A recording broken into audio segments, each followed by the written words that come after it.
Good morning, good morning, good morning, good morning, good morning, Darren.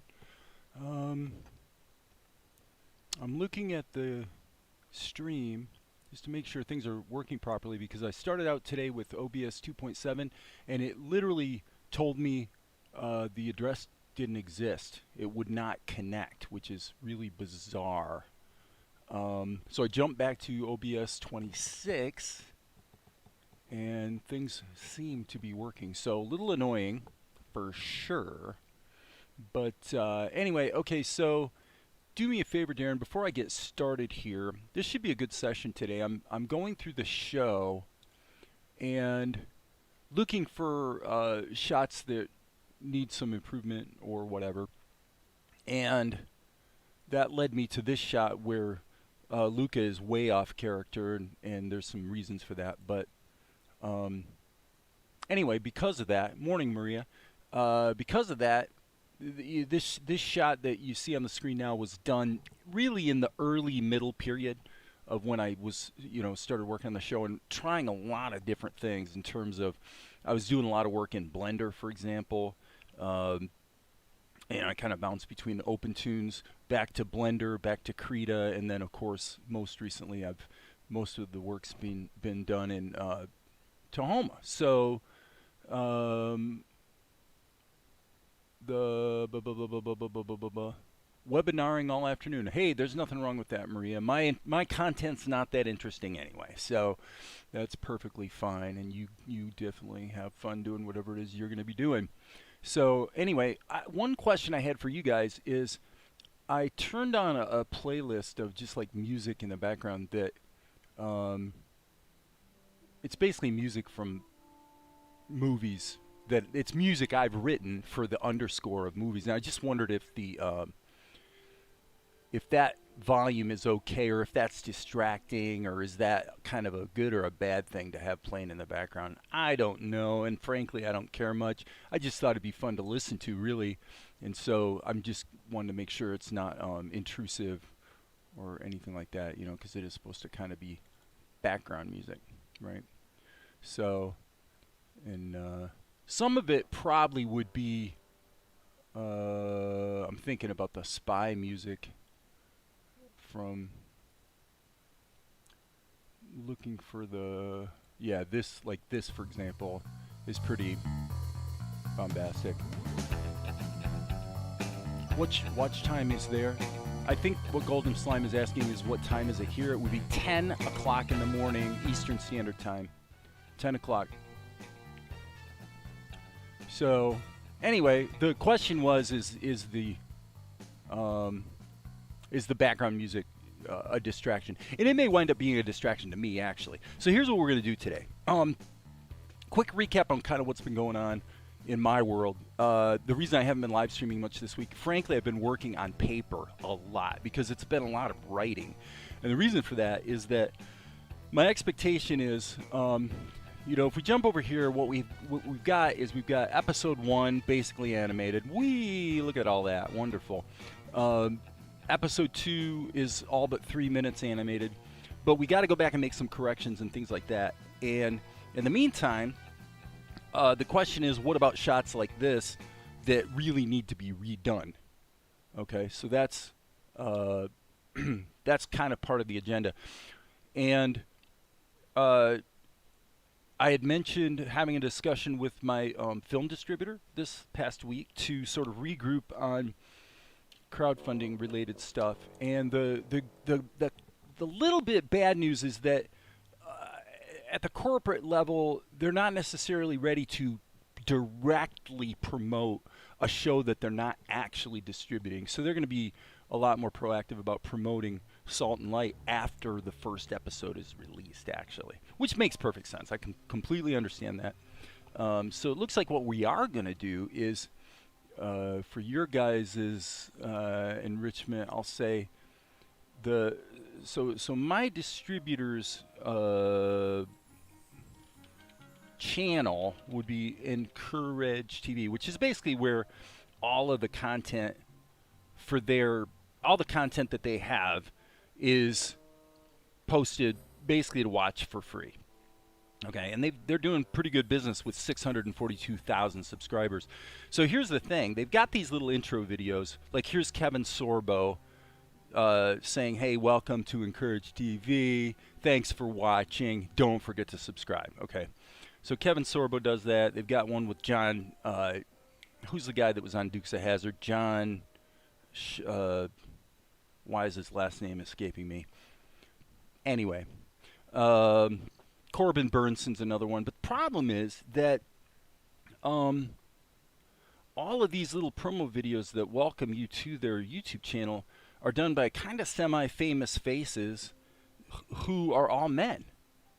So one thing we talked about doing is going ahead and, because these two movies have done pretty well for these guys, and since my daughter Natalie was the star of this movie and had a sizable role in this movie, what we're going to do is we're going to create a little 1-minute welcome to Encourage TV video for their YouTube channel featuring Natalie. Because really their target market is women anyway, like 25 to 55 years old. So we're going to put together something like that, and then we'll use that as a little bit of a tool to just kind of say, hey, if you want to see what's new from Blended Planet Productions, go to BlendedPlanet.com, and that way we can kind of point them to my website, which then, of course, I just updated. This is another reason why I haven't been on, is I updated the website to talk a little bit about the show, and at this point, I'm just giving the hint that there's going to be an Indiegogo crowdfunding campaign,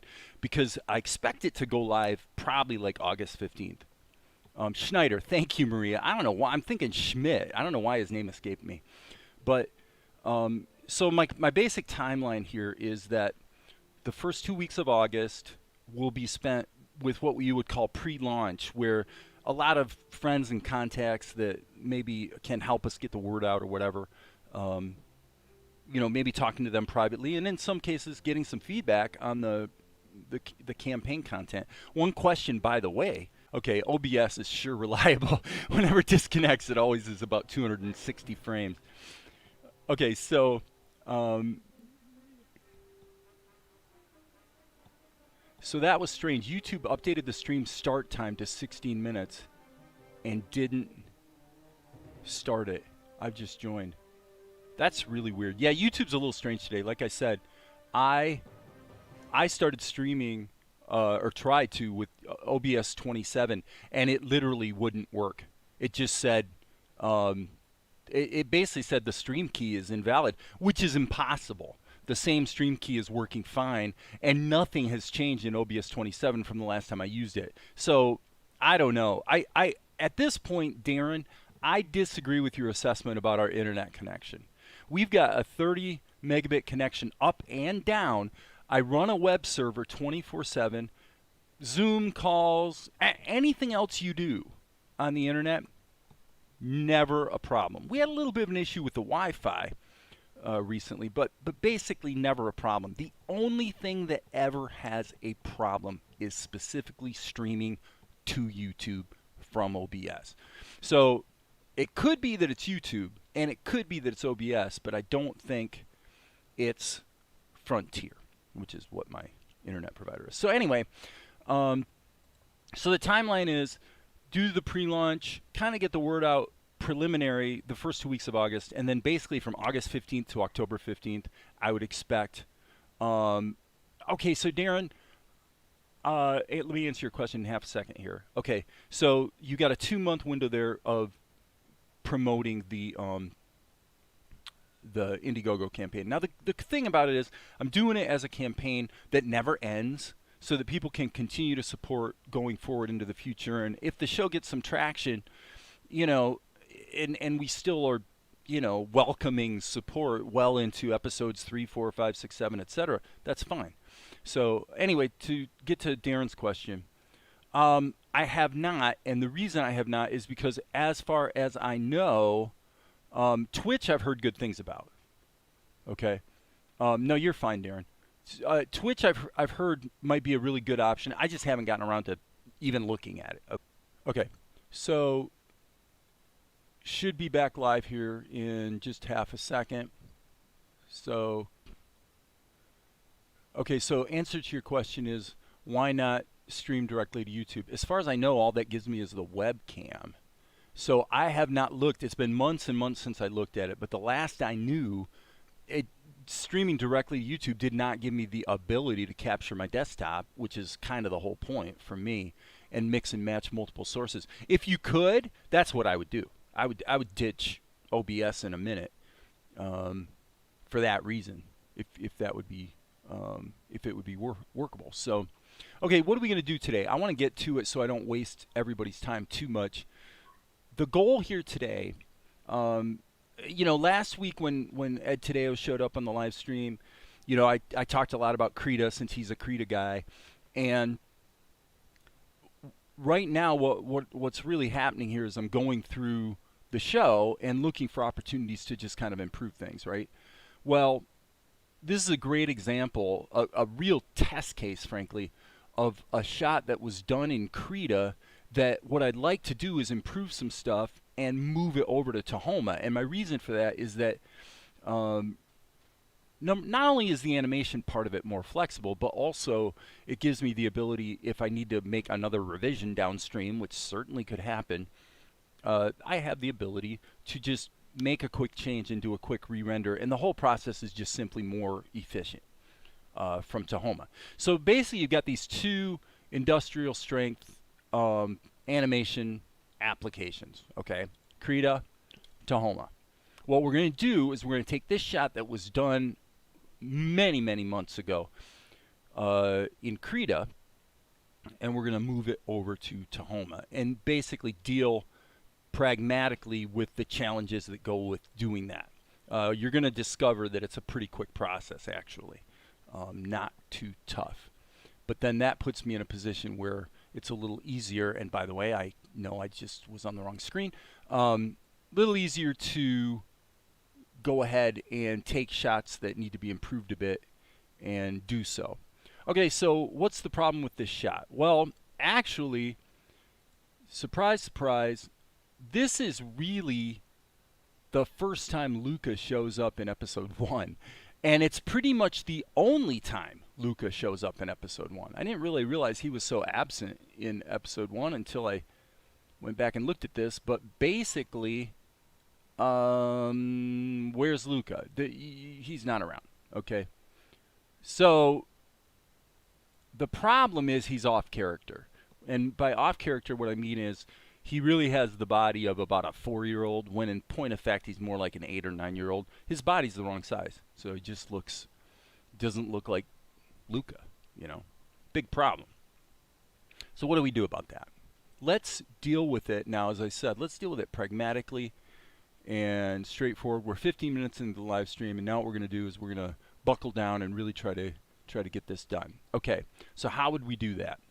Our goal is to take the content or the assets from Krita and get them over to Tahoma as efficiently as possible, and then match and or improve the shot.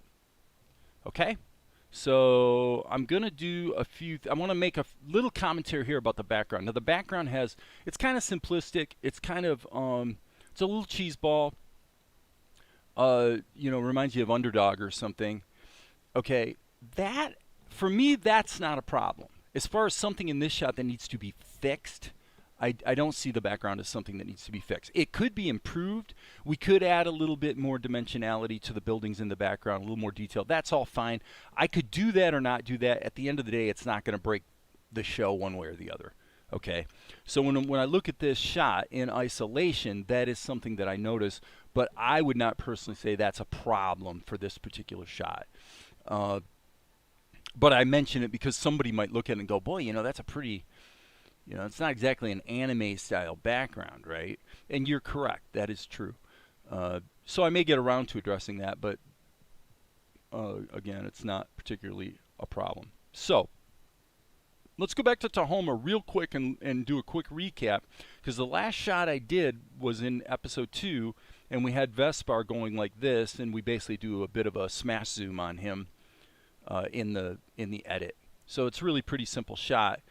Offline, what I did was painted the background. Okay, so basically this was not here. the last time I live streamed. This was basically all you guys saw. So this is done and ready to go. It's been cut into the show. And now what we're going to do is create a brand new scene and rock and roll on this fix-up situation. Okay? So we'll save all. And so the question I asked you guys, by the way, in regard to live streaming, had to do with rewards. Now, obviously, I can research that, okay? But my question is, if you were gonna give, I'm just gonna throw a number out there and say $50. Let's say you're gonna give $50 to a crowdfunding campaign. You're trying to support somebody. What is a meaningful reward for that? I mean, like when I did the crowdfund for Healed by Grace 2, there was one guy that gave $1,000, and he became an executive producer.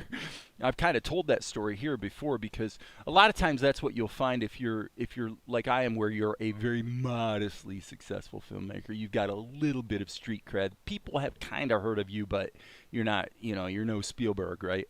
Of course, who is? But what you find is sometimes people will contribute because they really want to get the ear of the creator, and that was what happened in this case, and it was all good. It was all fine. We wound up actually having lunch, and I wound up writing a screenplay for him, actually. So those things can be quite useful. But anyway, in that case, my point was that fairly sizable contribution led to an executive producer credit in the show, which if you're an actor or a or you're peripherally related to the entertainment industry in some way, getting screen credits can be useful, because it goes on your IMDb credits, and people look at that, right? So anyway, my question though really is, at these smaller levels, like as I said, $50, what's a meaningful reward? A poster, I mean, you're that's kind of probably below the level you'd be getting into for like a T-shirt or a hat or something. But at the same time, I could definitely see that with a project like this, having a T-shirt with the characters on it. I will, Darren. I mean, I've done that. I looked at this. There's a project on Indiegogo that called Hullabaloo Steampunk. Okay, so it's basically a former Disney animator, James Lopez, who did a crowd. A little concerning. Okay. Full screen backgrounds. Okay. Full scene video. Yeah, see video files. Okay. Assigned poster. Okay. Well, yeah, I mean, and you guys have my email address too. So if you have any wonderful ideas that you want to shoot me privately, that's great too. But yeah, I mean, people tend to do the mugs, pins, yeah. So, I mean, as the creator, it's a bit of a hassle to have to go and deal with that, but yet you need to deal with it, right? When I did the crowdfund for the horse movie sequel, Healed by Grace 2, boy, what the heck? I don't even remember. I think we had, obviously, if you contributed like $20 or more, I think maybe you got a DVD. So obviously sort of a keepsake DVD, since DVDs aren't really a thing anymore. But as far as a keepsake thing, or even a direct private link to things like the director's commentary, the behind the scenes stuff. A lot of the stuff is the kind of stuff that you get. Yeah, use a voice. Yep, there you go. Use a voice. Use a obviously for a cartoon, writing someone into the show as a character, as an animated character, would be cool and fun. So yeah, I like it. These are cool ideas. Okay, so let's keep that conversation going. Meanwhile, I'm gonna get back to work here and say, okay, let's be real quick about this. I'm gonna go Control A and Control X. Okay, so now what I just did was chop the background out of this shot. All right, and I'm gonna come over here to Tahoma and just hit Control V. So this is for those of you that are not necessarily familiar with Tahoma and or Krita, insofar as the differences between them. This is a big difference, is that you have the ability to cut and paste across the Windows clipboard, and in Linux too it works. I don't know about the Mac. but you can cut across the clipboard from one to the other. And this is a major difference between Tahoma and OpenToonz. There aren't that many differences, frankly, between Tahoma and OpenToonz. Now, I see what just happened went wrong a little bit. I can see that the Krita shot is full HD, and the Tahoma shot is broadcast HD. So we kind of have a little bit of a problem. If we look at this drawing here, let me see here. Yeah, it is cropped off, and that's kind of a permanent situation. So I'm going to hit the S key. I'm going to try this again. I'm going to hit Control A. Okay, it looks like the image contents are actually there, so that's good. Let me see. It is. Okay, so that's very good. That means I can go like this and recover the background completely. So that's just a goofy thing on my part because the I hadn't noticed that the Krita shot was actually done in full HD to start with. So, okay, so we've got that in there, and so now what we want to do is save our work. Because when we save our work, what then happens is Tahoma will automatically take this drawing that I cut into the clipboard, and it will save it for me in the extras folder, which is a subfolder of my SL, which means Salt and Light, Tahoma project. Okay, so it does all the saving for you. Hey, Mar, good to see you. Drawing someone into a show is actually I suspect I don't know what what would the dollar value for that. That's stuff I have to figure out. I got to figure out all that stuff. Okay, so now what I'm looking at here, guys, is this. It seems to me if we're going to try to marry the Krita shot to the Tahoma shot, we really should do one of two things. Either make the Tahoma shot full HD or shrink the Krita shot. I don't see anything in here that needs to be at larger scale. So for my purposes, I'm going to shrink the Krita shot and keep everything simple. And that's easy. All I have to do is go Image, scale to a new size, make it 1280 by 720, and then Krita's literally going to go through and scale everything for me, and it's done. Okay, so for that reason, I can just go ahead and save the Krita file. Some people out there are going to have a cow about that because you're losing some resolution by not operating at full HD, and I'm just going to maintain that I've learned, and I've discussed it here before, it literally so completely doesn't matter that it's comically ridiculous. Especially when people tend to be watching this stuff on phones nowadays. So, okay, so there we go. We've got 8 concurrent viewers, by the way. And now step 1 was to get the background into Tahoma. Okay, step 2 is going to be to set up to render and to save and render. It looks like when I go back and look at the show, this is shot number 089. Okay, so I'm going to assume that this is all accurate, and I'm going to change my output settings right now to plus scenes. This is just my naming convention that I use, okay? So yours may be different. 089/render. So for every scene, I always have a subfolder inside of it called render. And that's just so that I can pack other assets into the main 089 folder if I want to.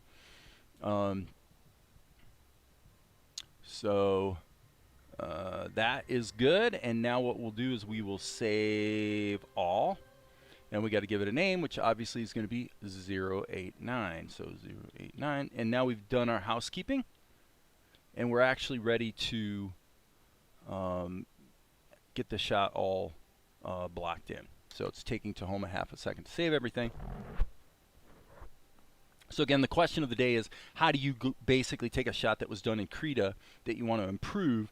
How do you bring it over to Tahoma for additional improvement and or processing or whatever? Okay, I'm going to basically put the number 48 on this shot. So in other words, I'm going to stretch this out to 48 frames and say that's how long it's going to be. I suspect that the original, well, according to this, 129. I'm going to look at the, I'll jump over here. Don't let me forget, guys, that I just switched screens. Okay, I'm going to look at the properties here, look at the media. Okay, so yes, this is 089.0000 to 089.0040. So it's actually 40 frames. So this shot is 40 frames. I am switching back. Boom. Okay. So now let's just go through dot by dot and get things zapped into place. Okay, I'm going to turn off the layers as I work with them so I don't have to think about what I did or didn't do. So let's get Mel in there first. He's just a silhouette in the foreground. So I'm going to hit Control C on this layer, and then I'm actually going to turn it off. Come over here, and this is in the foreground, and I'm going to have some levels in between, so let's just smack it in right here. Boom. So there's Mel. Here he comes. Here he comes, working his way through the clipboard. And there he is. Okay, so now we see one of the challenges that I'll address how you fix this. When we paste it into Tahoma, it's in the wrong place. Okay, there is a way to fix that. It's a bit of a kludge. If I really wanted to fix that here, this is what I would do. Again, I say it's a kludge because what I would do is I would go ahead and make a little red dot here. I would hit my brush, and I would just go like this. I just put a dot here and a dot here. And the reason I'm doing that is I'm forcing the clipboard, if you will, to recognize this entire rectangle as the important rectangle. Okay, so now if I hit Control C, come back over here and repaste it, now it's all pasted in the right place. Now, of course, this backfired because the previous shot, now they're overlaid over top of each other. So obviously that's not going to work. But that's okay. Let's just fix that real quick. I'll hit the eraser, go like this, hit the S key, and paste. So now how do you get rid of these marks? Well, you just hit the E key, draw a lasso around them, and they're gone. So now everything is positioned exactly as you wanted it. So as I said, that's a kludge. Kludge meaning it's kind of a hack to make it work. But and that's, you can argue whether that's a good thing or a bad thing.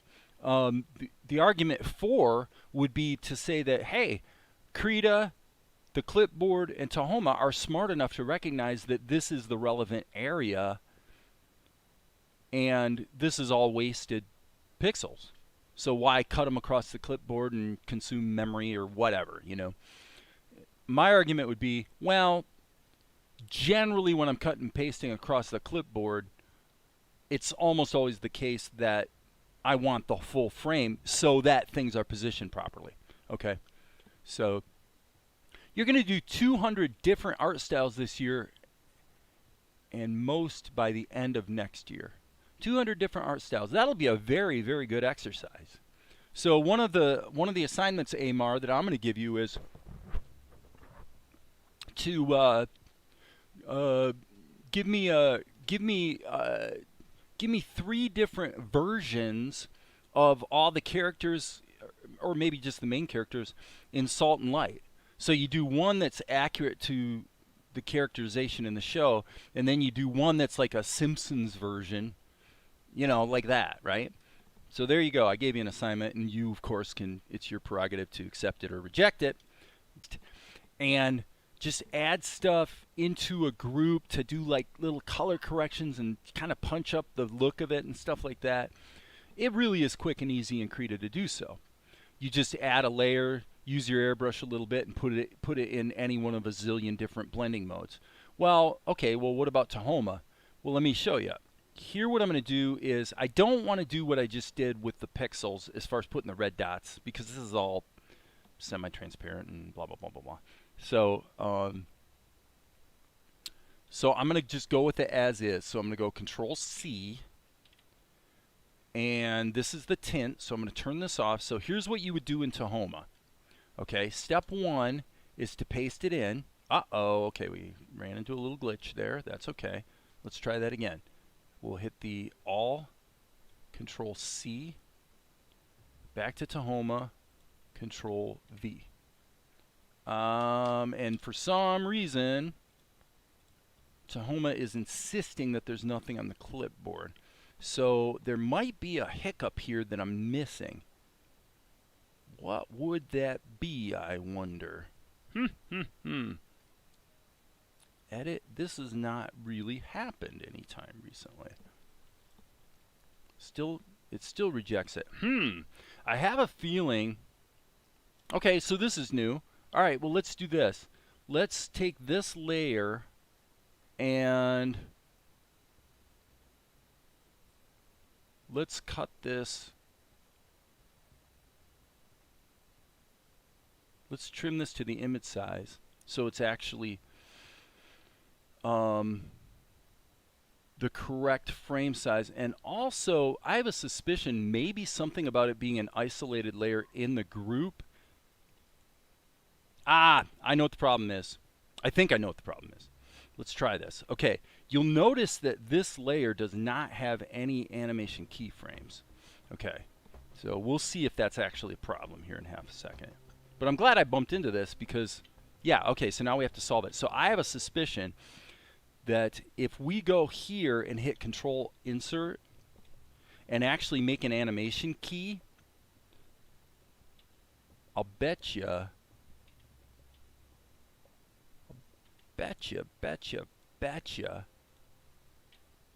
yep, that's what it is. Okay, so something you guys need to know is that if you're gonna be cutting and pasting across the clipboard, it does appear to me that you need to have at least one animation key at the beginning of your, you know, on frame 0 or frame 1, whatever it is. Okay, so we've established that. I don't think it had anything to do with cropping it to the frame size, by the way. Okay, so now that's pasted in there, and setting aside the time it took me to solve that little problem, the question is, how do we do the overlay mode thing? And the answer is very, very simple. We go to the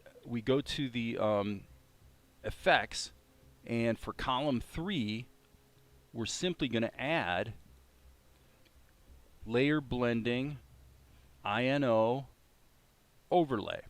Now, there's a little bit of a catch to this, which is that because it's INO, that means it's an input. It's a mixing of two things as opposed to just being smacked over the top of the whole, you know, all the imagery. Okay. So that means there needs to be a background. So the way we address that is we take the output of the whole scene and we make that the background, like that. Okay, that's wrong, by the way. Kill that. Take that. And then we go through that overlay. So that's how we get the blending mode of that tint onto the shot. All right? Pretty easy, actually. And then when it renders, you can see it just punches up the color a little bit the same way it does in Krita. So overlay mode is overlay mode, well, no matter what program you're using, really. So, okay, splash page. All right, cool, Amar. That'd be awesome. I'd love to see that. You know, it's just one more thing to copy, or you know, in terms of copying a style. It's a really good exercise. What Amar's talking about doing is a great idea. To expand yourself is to, one of the things about that I'll say is very important. So if I want to copy a style, what you'll find is that, first of all, if you were to trace it, you wouldn't learn a thing. It would not go through your brain in the way it needs to go through your brain in order to assimilate into your style. So you're not going to learn anything by tracing. Probably you guys already know that. What you want to do, and by the way, one of the interesting things about that is that drawing from life becomes a really cool tool in your toolkit because of the dynamic I'm about to describe, which is this. You look at something, there's a very brief process in your brain where you process it, and then you reproduce it on the page. Okay? So in other words, if you trace, you don't learn anything. What I've found is if I look at my source and I'm very, very quickly trying to match it, you know, I'm looking back and forth, and that doesn't help that much either. What your brain wants to do is assimilate that imagery or that style or that, you know, whatever it is you're looking at, and it processes. I don't know how to describe it because I don't know physically what's going on, but there's something about it going through your brain such that you look at something and then you give it half a second to process, so that in your mind you take what you just saw and now you see it with your imagination on the page. If you can get that to happen, where what you just looked at, you now can visualize it so your hand knows where to make the mark, then the thing I'm talking about happening in your brain has happened. That's how you know it's happened, because you kind of look at the page and you can kind of feel the picture, right? And it only takes about a second, but you need that second of processing what you see into the other part of your brain or whatever it is that then visualizes as imagination. So you're converting a photo, if you will, that your eye just sees into an imagining of the same thing that you just saw. They're two different processes mentally. And if you don't get from one to the other, you tend not to learn. And it's something I have learned to do, and it's why if I look at John Buscema's art, or if I look at Mort Drucker, or if I look at The Simpsons, normally if I look at it and then look at the page, I can normally reproduce that style very, very accurately. It's a talent that I have, and I've noticed that it works for me with a lot of, I think it's one of the reasons why I can do voiceovers. Like if I hear the voice, you know, whoever it might be, if I hear it, I usually can reproduce it. I can imitate it. I can understand and copy their inflection, their accent, their pitch, you know, the whole thing. I've got a good ability to imitate. And I don't know why. I don't know if that's a talent or if it's a skill. I would hope that it's a skill because that means you can learn it just as well as I did. But I've noticed it is something I have a knack for. So anyway, but as far as what Amar's doing, I think if you're gonna, if the goal is to assimilate someone else's style into your own, then I think you need that half a second to let your brain process it so that it turns from simple copying to visualization of. If you can accomplish that, and it doesn't really take that much practice, by the way, to get good at it either. It's one of the cool things about it is that it happens pretty quickly. Okay, so now I want to look at this. Okay, it looks like we've also got this paint layer that's kind of an effect thing. So let me just look at what that is. Okay, and that one is in normal mode. Okay, so that was essentially a shadow. Okay, so let me go back here and label this tint, T-R-N-T, and then we're gonna add this one in, which is a shadow. It's rather hard to see. And by the way, if you want to dial it in, this is important to know. If you're cutting and pasting across from Krita into Tahoma, you're probably going to want to actually turn the opacity of your layers up all the way. Because if you don't, they will be pasted over at the exact level of opacity that they were in Krita, which makes it a little harder to dial it back up or down later. In fact, you really can't make it any more opaque. So, just a little word to the wise there. So I'm going to go Control C, jump over here, and hopefully this will work. Control V, and it looks like it did. And there it is. Okay, so this is just the shadow that the wall is casting onto Luca. All right, and if we go back here, I'm going to basically hit undo now in order to get this back, and I can see that the original opacity was 28%. So, okay, so I'm going to look here, understanding why and how that doesn't happen with mindless tracing. Right. Most struggle of style, my goal is to prove that you don't need a style when you can do all of them.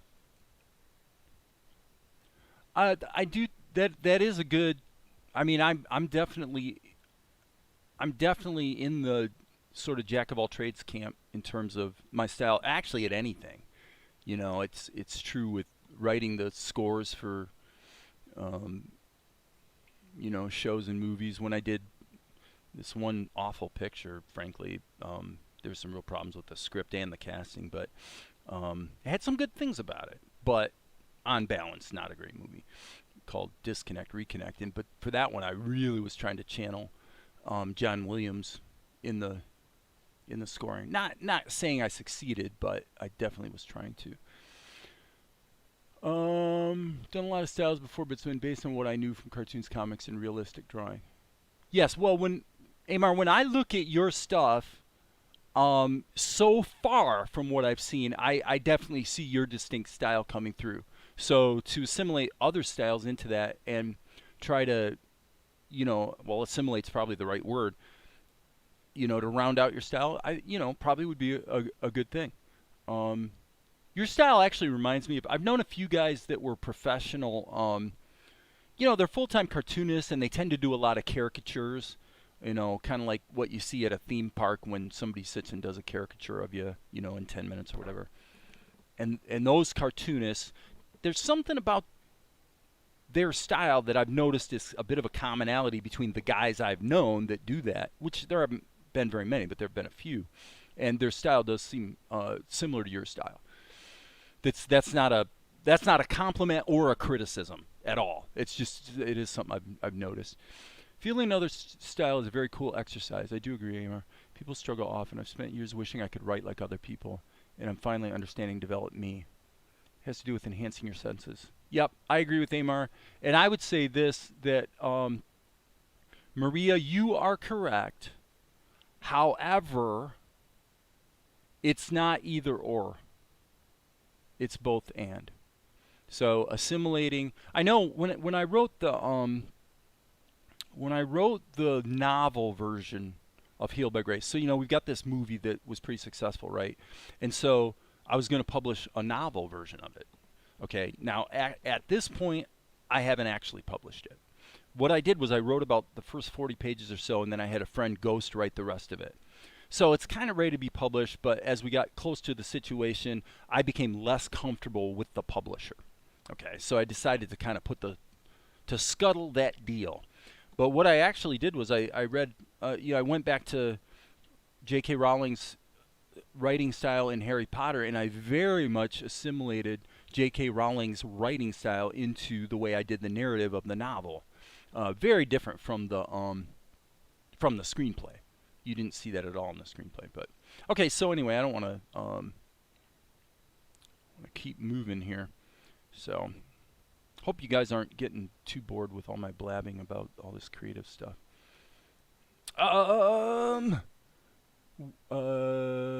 Art is seeing in different ways. Well, the beautiful thing about, you know what? Look, let's look at it this way.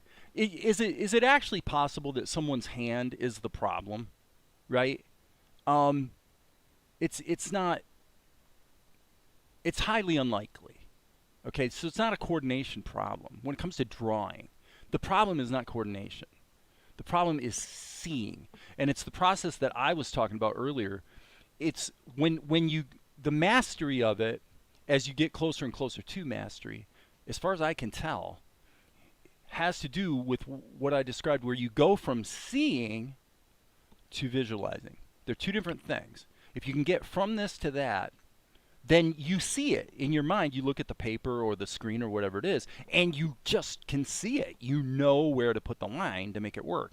Now, of course, over time, what you'll also find is there's this, it's a negotiation, right? You get better at it. You put the line, but it turns out it was in the wrong place. The big challenge of certainly, especially things like portrait painting, it's all about measuring.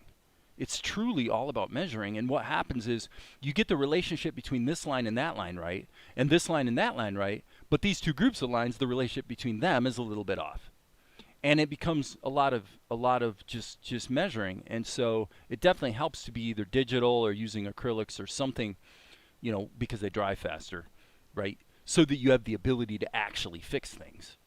Watercolor's a little tougher, unless you're getting into gouache, which is opaque, and oil is tougher because it takes forever to dry, so there's a point where you keep building up your paint, and all of a sudden, you know, it's going to turn into a mess if you're not careful. So anyway, we're moving along here just fine, people. This level, what we're going to do is we're going to go to the scene settings, and we're going to make sure this is ticked, which I've done a zillion times. You guys have seen me do it. And then I'm going to take this and make this 28%, because that's what the percentage was on the other in the Krita shot. So there it is. So that's what we get when we render at this point. Okay. The truth of the matter is that going from Krita over to Tahoma, the actual work I've done over the 45 minutes I've been yakking is probably 10 minutes at the most. I mean, you know, this is a pretty quick process.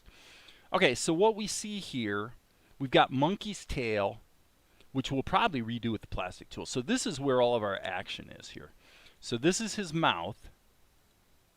And frankly, if we're going to follow anime convention, his mouth really should be redone in Tahoma anyway.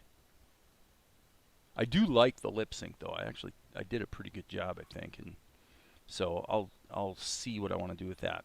So this is the actual characters. Now let's get into what is the problem here.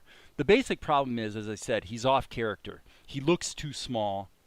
And so I'm thinking that what I'm going to do,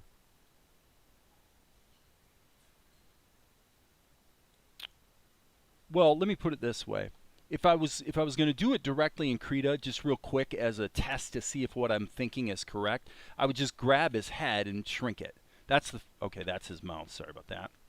Gotta get that layer. Okay, so the first thing that I'm noticing is his head really should be about that size. Now, if we made his head that size, okay, and then let's just keep playing with this. This is where it's also kind of fun working with Krita. You can just mush things around real quick and see if things are working before you necessarily commit to them. Now you can do that in Tahoma2 to a degree, of course. But I'm going to say if his characterization was a little more like that, I have to say that pretty well fixes him. He's just a little bit, yeah, like that. Okay. So he just looked a little too young. All right, so now I'm going to grab this. Actually, I got to grab this. And I'm going to hit the A key. And, oh, darn it. How did I get on the mouth level again? Things like that are one of the reasons why I don't use Krita as much as I used to. Sounds like the music just kicked in again in the background. I think we just switched to the... Yeah, I just switched to the music from Out of Time. So, can you guys hear that?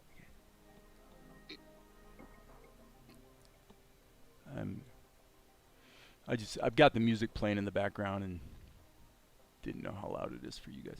Okay, so seeing a technique will allow you to master any art form.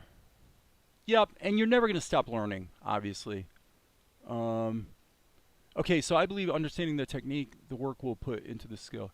Yeah, I mean, it's an endless process, and it's a beautiful thing. I mean, it's a wonderful, awesome thing. One of the things that really gets me, that I really want to convey to, okay, let me put it this way. I walk a tightrope, guys. This is I'm being real honest with you guys here about it. I walk a tightrope between speaking very practically and pragmatically about what I've learned making films. Okay, now bearing in mind that a lot of the people who come here are obviously would probably like to have an opportunity to maybe create a cartoon, or you know, the question they're always asking themselves, especially for young people, is this possible for me? Is it possible that that the universe is going to give me permission to do this thing that just I love to do, you know? And I really want to emphasize that absolutely, you know, the answer is always yes. The answer is always 100% of the time yes. Might it take a couple years? Absolutely.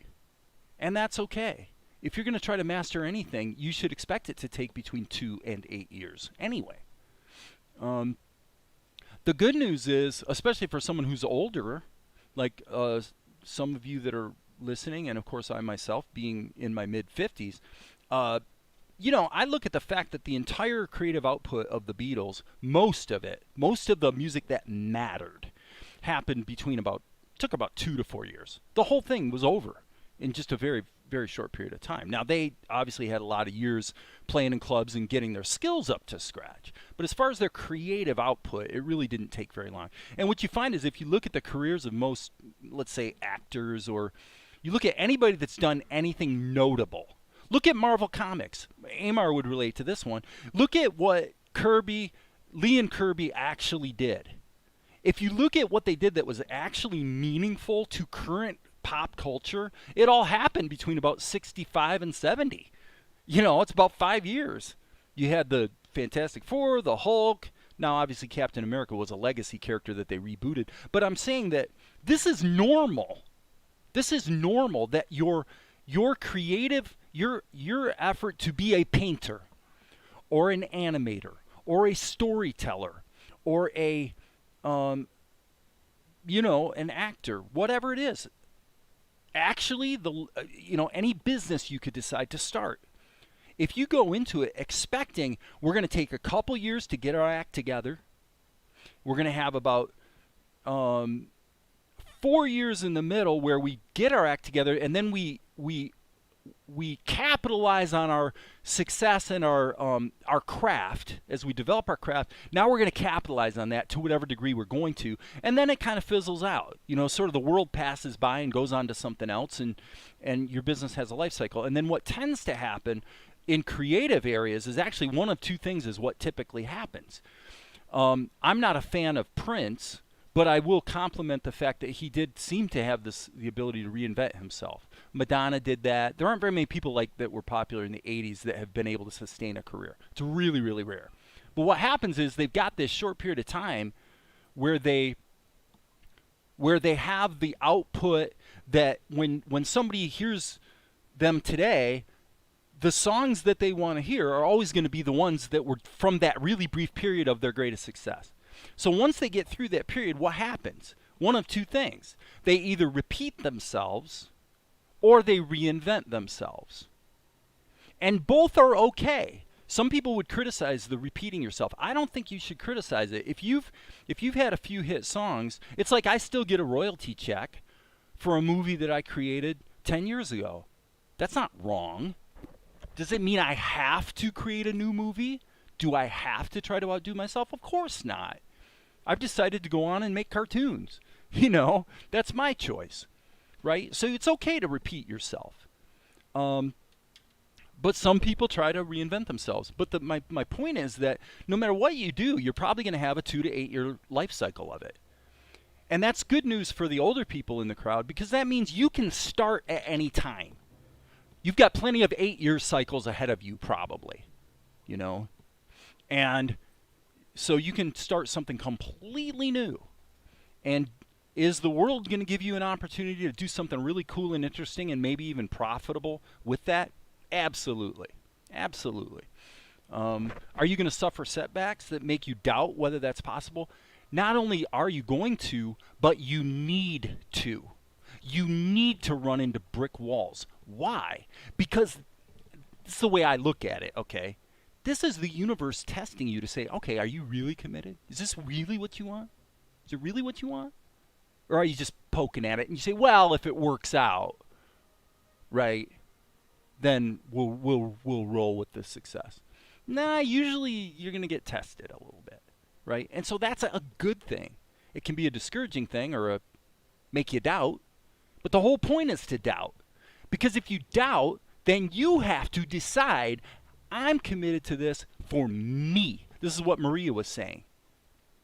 I'm doing this because I decided to do it. Not because my cousin said it was a good idea. Not because so-and-so said I'd make a lot of money if I did that. Not because so-and-so says you need to feel guilty if you don't use your gifts. Right? There's all kinds of stories people tell you. None of them matter. None of them matter. The question is, what do you really, really, really want? And if you want to do this thing, then do it.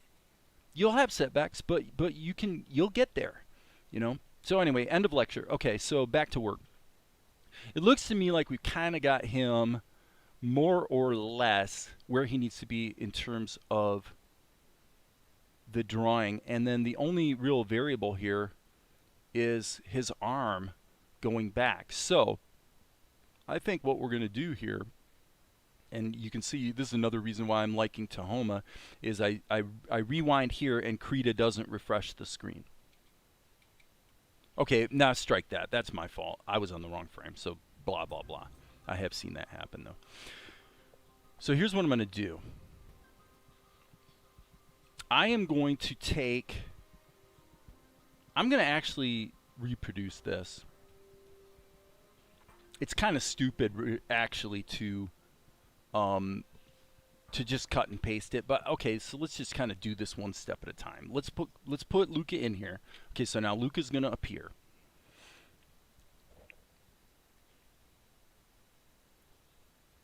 And why do we not see him? Okay, so okay, there he is. Okay. All right. I'm not going to worry about the fact that his butt is not lined up to the wall correctly. Okay, at this point, what I'm going to do is remove. Okay, sorry, those are the rendered levels. I'm going to remove those 2 levels so they're not distracting me. Okay, and now let's just take a look at this. I'm going to grab this brush. Yes, I'm going to hit the R key and sample that color. And I'm just going to, whoops, I pushed a little too hard there, folks. All right, I'm just going to fill this in. So I don't know if you guys heard that just now, but there's, again, this is like music from one of my films kind of playing in the background. Okay, so I'm going to just quick and dirty zip this in here. Okay, and the R key, we'll sample this.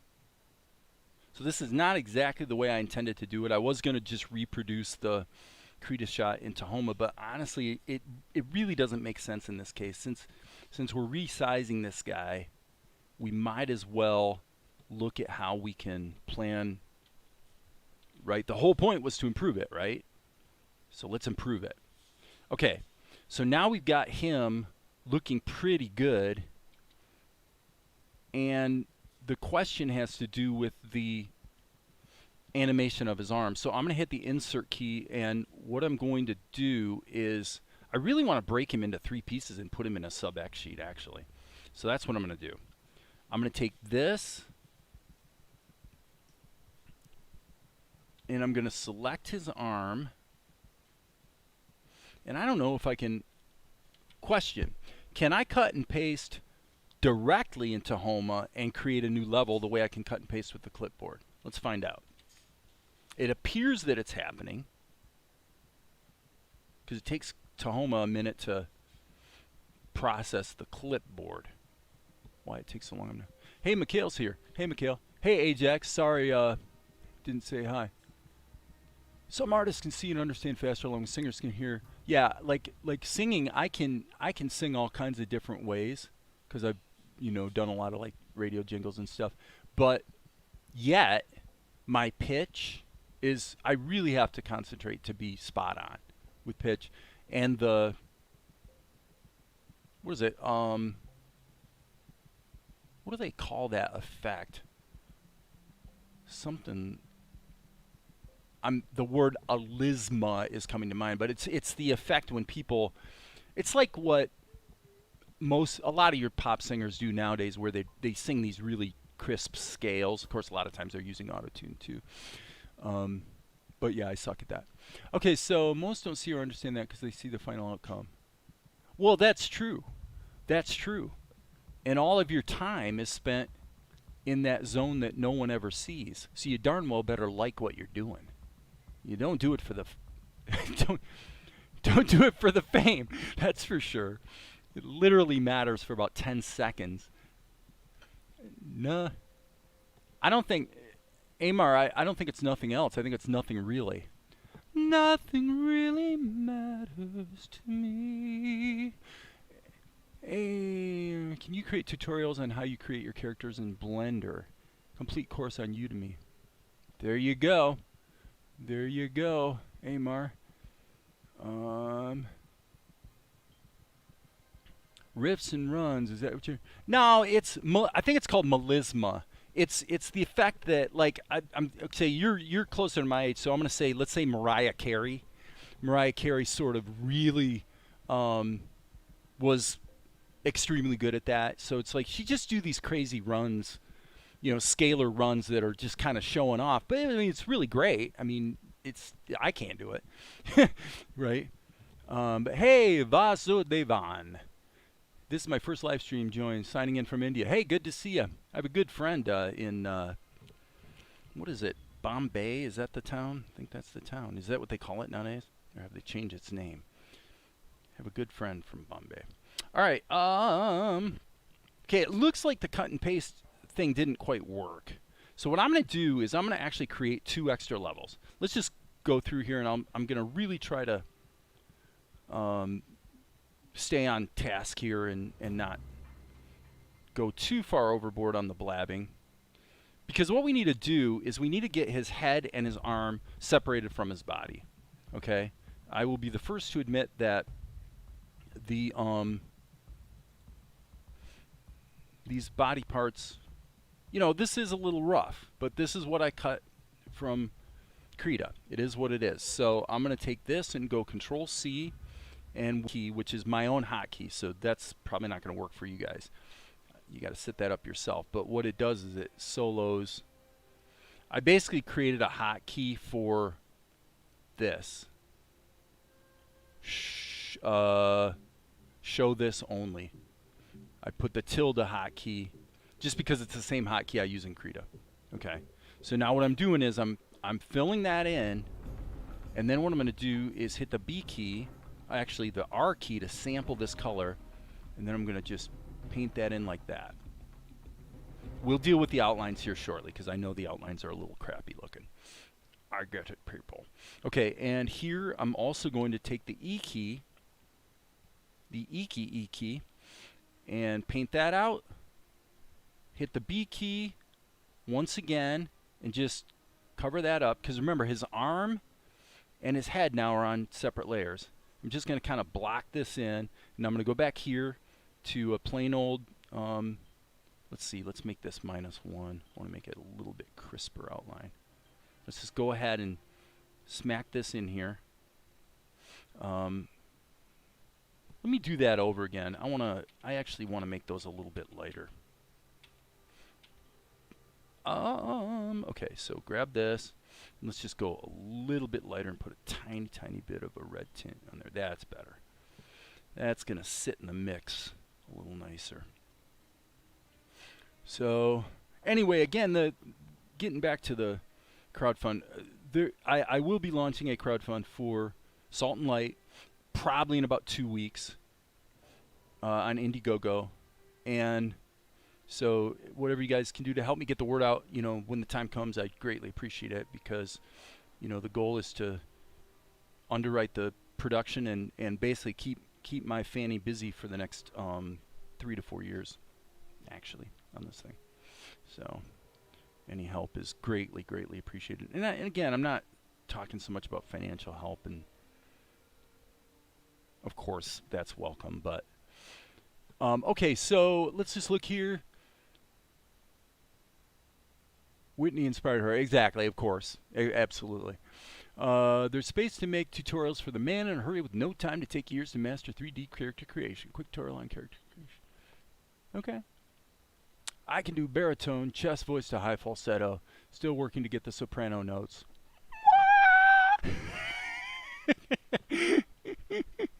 Because I plan to do background songs for my animations once again. Well, yeah, and that's what I've done. I mean, in my movies, which again, not to like beat a dead horse, but obviously you can watch them here on YouTube. On Encourage TV, you can watch both Healed by Grace 1 and Healed by Grace 2. And actually here on my own channel, you can watch Clerical Errors, which I just released like last week. So I don't know if you guys realize that, but boink. Probably worth mentioning that if you, on my YouTube channel, I released the entire movie. Frankly, this is for a budget filmmaker, this is just like a primer on budget filmmaking, but I really need to create a bunch of supporting content talking about how we did it, because there's a lot of good stuff there. But it's a fun movie too. Tends to be a crowd pleaser. People tend to go, you know what, that's a cute little movie, and I don't have it with a distributor at this point, so it's basically just available here and on Amazon Prime. Anywho,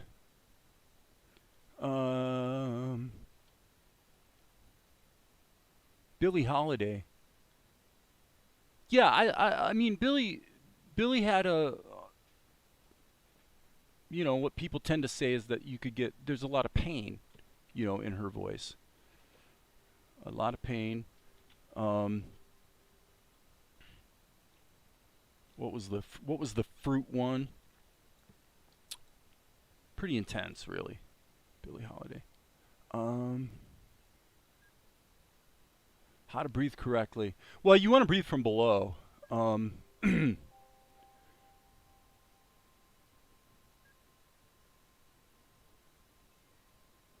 Okay, yeah, that sucks.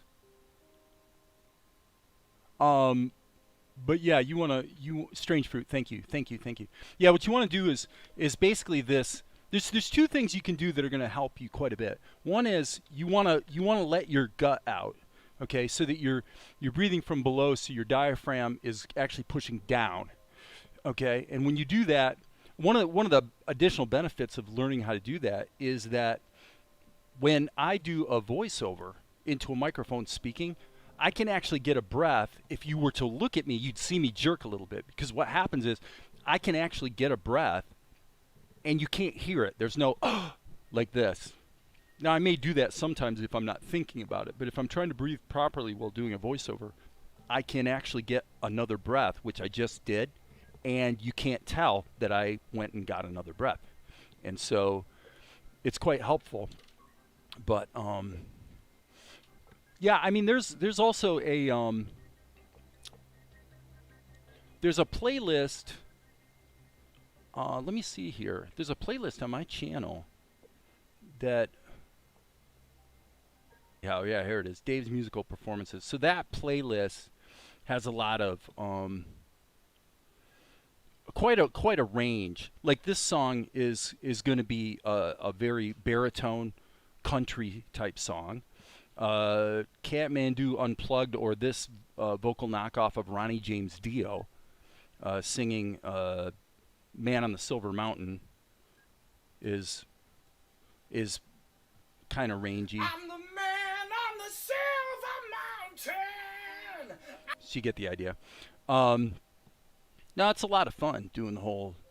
I love to sing. When I'm lifting weights in the basement, I'm always singing. Okay, so what I'm going to do is take these three levels, hit Control Shift down arrow, and turn them into a sub scene. And then I'm going to hit Control down arrow to go down into that sub scene and work with it here separately. All right, so File, Save All. Okay, so just kind of looking at the diaphragm. Yeah, sustained breathing helps, but skills you have to train your body. Yeah, absolutely. Yep, it takes time. And, you know, give yourself time.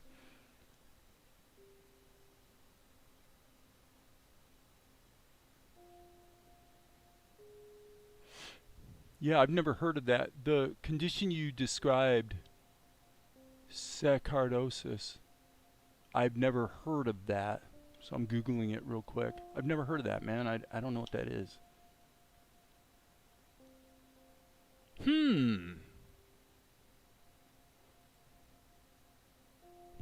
Cause is unknown. Well, there you go. I'm with Marie. The hand changes shape, although I don't know that that's necessary. Okay. What's your point, Dave? Well, the point would be that there's his arm. I'm thinking just kind of zip along, and I think his head, we're going to be able to do a slight animation of his head without, we're not going to use the plastic tool. We'll just kind of use the animation tool to set the center of it and then move it around a bit. So we've got global key on, which is a good thing. Okay, so let's just go like this. And when we refer to the Krita work, it looks to me like we went basically on frame 4. So what I did was I gave it like a 3 or 4 frame breather before I started moving things around. So let's just do that. We'll move this key to here, and then we'll say, all right, his arm's going to go like this. And probably in this case, that's actually going to probably do the trick. I don't know that we need another drawing to make that work. That looks pretty good to me. Okay, so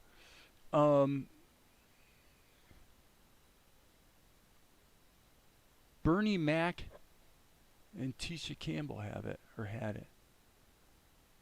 Christopher Nolan? Okay. What was... Didn't he do...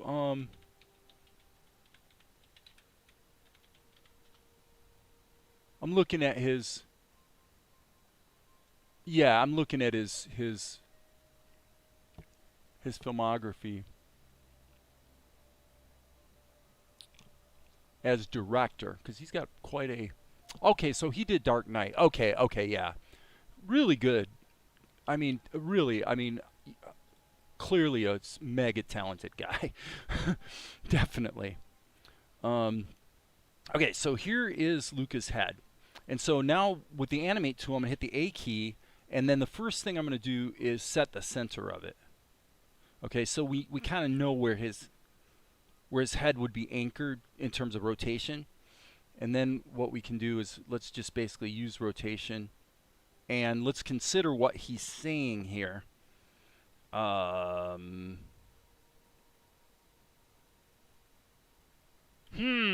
actually have no idea what he is saying. This is kind of problematic, because I'm gonna have to go back and I'm gonna have to go back and look at the script.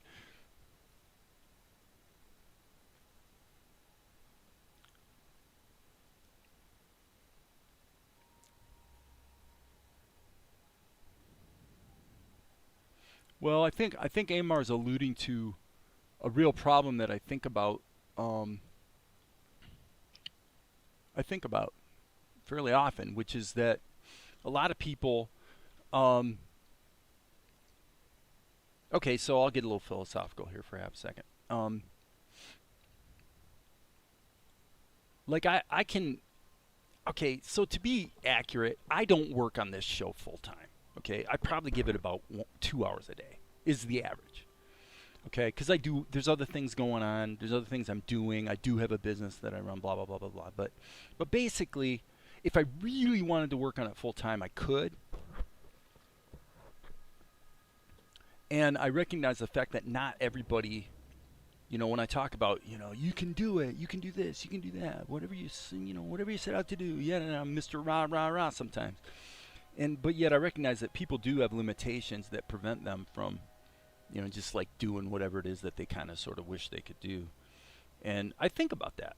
I don't know if there's any value to me thinking about it, but I do think about it. I think about the fact that I am, on the one hand, it is true that I have earned the ability to have maybe some more freedom because I worked really hard when I was younger, sort of getting my business to the point where it, helped, like everybody does with their career or whatever. You work hard to try to get yourself in a position where you can maybe chill a little bit when you're older. OBS just did its thing. Well, you know what, Amar, let me ask you this, though. Let me ask you this very seriously, my friend. I know for me, because, look, the content that I have, I think it's gratifying personally that there are people on YouTube that have hundreds of thousands of subscribers who are subscribed to me. Okay, so I find that gratifying that I seem to be slowly gaining the respect of my peers, as far as with what I'm doing. But at the same time, what I haven't done with my YouTube channel is I haven't done Patreon. It's like I recognize that only a very tiny number of people are ever going to appreciate what I'm doing from the vantage point that I'm doing it. Now, there's a lot more people that might like the show. Like when the show is released, I've had many people recently asking, hey, when can I watch your show? Where can I see it? Blah, blah, blah. Well, of course, it's not released yet. But my question for you, Amar, is what have you done are you doing like the Patreon thing? Are you... Because for me, I would love to see you be able to do exactly what you're saying. It's like, what would it take? Oh, this song is a good song. This is a song from Out of Time at the end of the movie. I'm going to let this play. It's a beautiful song. We're heading in a good direction, but somehow it all seems so wrong. The last of the good days was built on a promise of hope for a better night's sleep. But confidence wanes in the wake of destruction, and hope seems to come pretty cheap. The American dream seems too cheap. This night is so cold.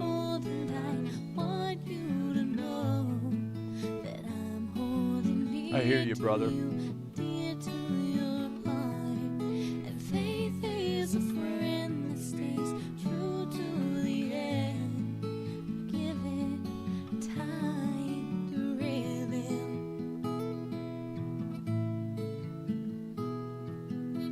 Yep, I understand.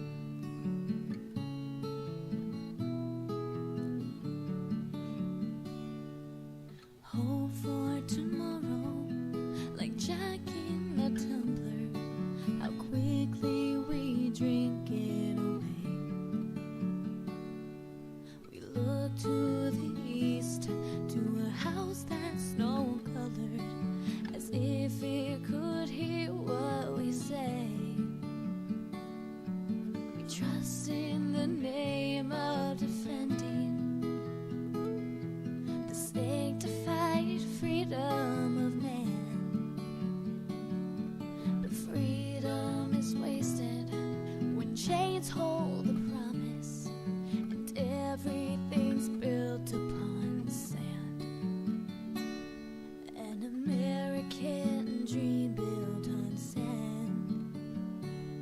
This night is so cold and I want you to know that I'm holding near to you, dear to your heart. Hey, Tom. And faith is a friend that stays true to the end. And give it time to reveal. And give it time to reveal.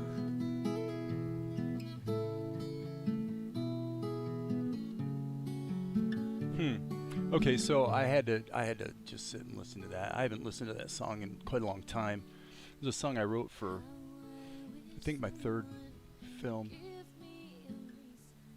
One of the best lines, lyrics in that song is, "We look to the east to a house that's snow-colored as if it could hear what we say."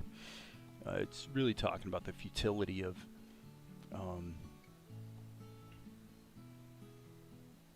well, I mean, I guess everybody can judge for themselves what it means to have a situation, you know, a house built on sand, as they say. Let me skip forward here. But I was really one of the few things I've done right in life. So yeah, if you look up Natalie Weiss on Spotify, for those who are curious.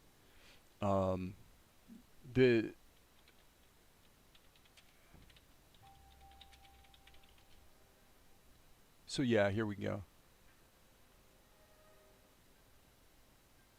So yeah, these two albums, Make Believe and Sophomore Release, these were two albums that we did together. You know, the songs were all written by she and I, and this is when this ranged from like 13, 14 years old up to like 18, and really cool stuff. So check it out if you're into that. A lot of the songs on Sophomore Release were from the movie Healed by Grace. Not all of them, but a lot of them. So anyway, maybe we'll come back to that at some point. What am I doing? Okay. I've got to figure out what he's saying. So, do you believe hard work pays off? Research for my animation in OpenToonz, I got nothing from it. Okay, I'm glad Mikhail's asking this question, actually. I think Mikhail, of course, look, I've maintained many times, you guys, that if you create whatever you're going to create and it's reasonably well targeted to a market, then you will find your audience. My YouTube channel only has 2,600 subscribers. It's never going to be hugely popular, because even if I didn't blab as much as I'm blabbing today, even if I spent all my time doing the actual grunt work of animation, which I personally find really interesting to watch if someone else was doing it, you know, I don't believe that's ever going to be popular. If I want my YouTube channel to have 100,000 subscribers, I really need to change my content, right? So that's my problem. So in your case, Mikhail, of course your hard work pays off, but what you've got to do is you've got to look very pragmatically, very practically at what did you do, and why did it not get the result that you hoped for? Because there are reasons, and it's almost surely not about you. Now, it is possible. I haven't seen your work, so it could be that your skill level in some ways needs to come up. Of course, that's always going to be true to some degree. But yeah, I mean, part of succeeding is failing. You know, part of getting to success is having the setbacks. If for example, if you did a bunch of research, you know, in your case, we would have to look a lot harder at your exact situation. What do you mean by research? What exactly did you do? And what result were you looking for? You know, these are all questions you would have to ask. Not always in ways you expect, but it always pays off. The trick is to notice when your hard work is yeah, that's true. Also, another issue, sometimes to be frankly honest, our ambitions outweigh our ability. Well, exactly. That's certainly true with me. I mean, that's why it took me.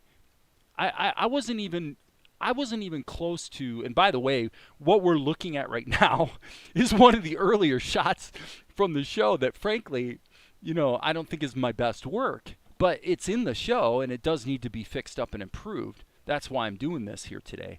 But you know, if somebody came to my you know, I totally get what you know, okay, so let's talk about this.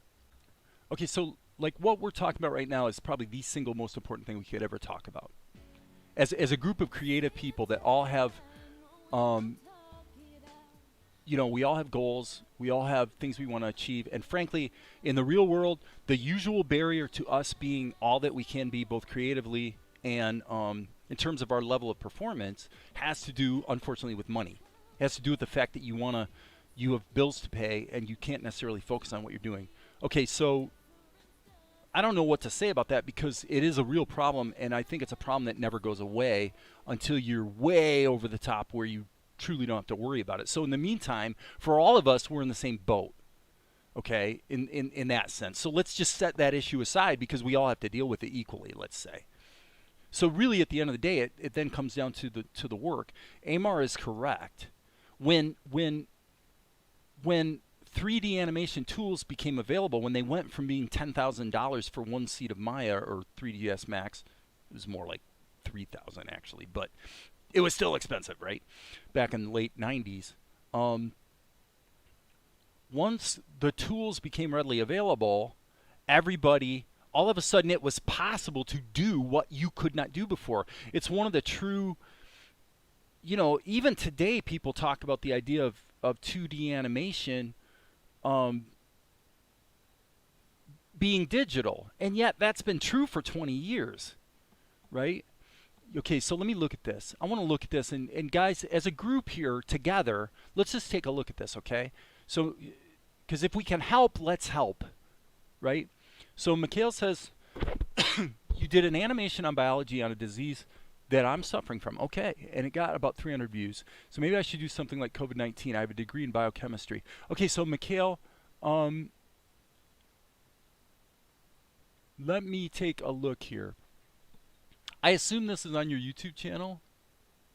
I'm hoping. I don't. Okay, Mikhail, I don't know if you have. Is it on YouTube? Yeah, and you can't judge success by view numbers. I would say that in terms of the human experience, there might be some things we're going to talk today that that might be some of the most valuable content that ever showed up on my channel, just because of the interaction between us as people, right? That's what actually matters. This is really important stuff. You know, I hesitated to share this, but I'm gonna share it because I had a bit of a Schindler's List moment yesterday, where I decided to hop on my bike and I'm gonna bike to the library. Okay, so takes about 12 minutes to bike downtown and go to the library, and our library in this town is a pretty good library. Anyway, so I'm driving downtown, or I'm biking downtown, and going into this, what was essentially a convalescent. So this guy's going into this shop that looks like a convalescent supply store of some kind. So 60 years old, black guy, using this walking assisted device. So he's kind of struggling with the door, and I'm coming up there with my bike, and so I'm like, oh, this is just it's crazy, you know. So I stopped my bike, and I said, sir, let me help you with the door. And you could just tell this guy, you know, he's just a guy, and you could just tell he really appreciated that somebody stopped, and I'm like, but after I did that, I wanted to cry. Because I'm like, it was like I said, it was like a Schindler's List moment. How much more could I do? How much more could I have done, right, in my life to just be kind and try to help, and anyway, I don't know why I'm sharing that, but it was just like, it's so easy, it takes so little, and I don't know. There's a lot you could talk about this stuff, but we are culturally pretty fouled up in a lot of ways in terms of the way we think about ourselves and each other. And I think it is extremely relevant to the area of creativity, because creative people usually, well, I should say often, just all they want to do is they just want to do their thing. They just want to contribute, right? They just want to be the best they can be. 300 views. What kind of engagement did it get?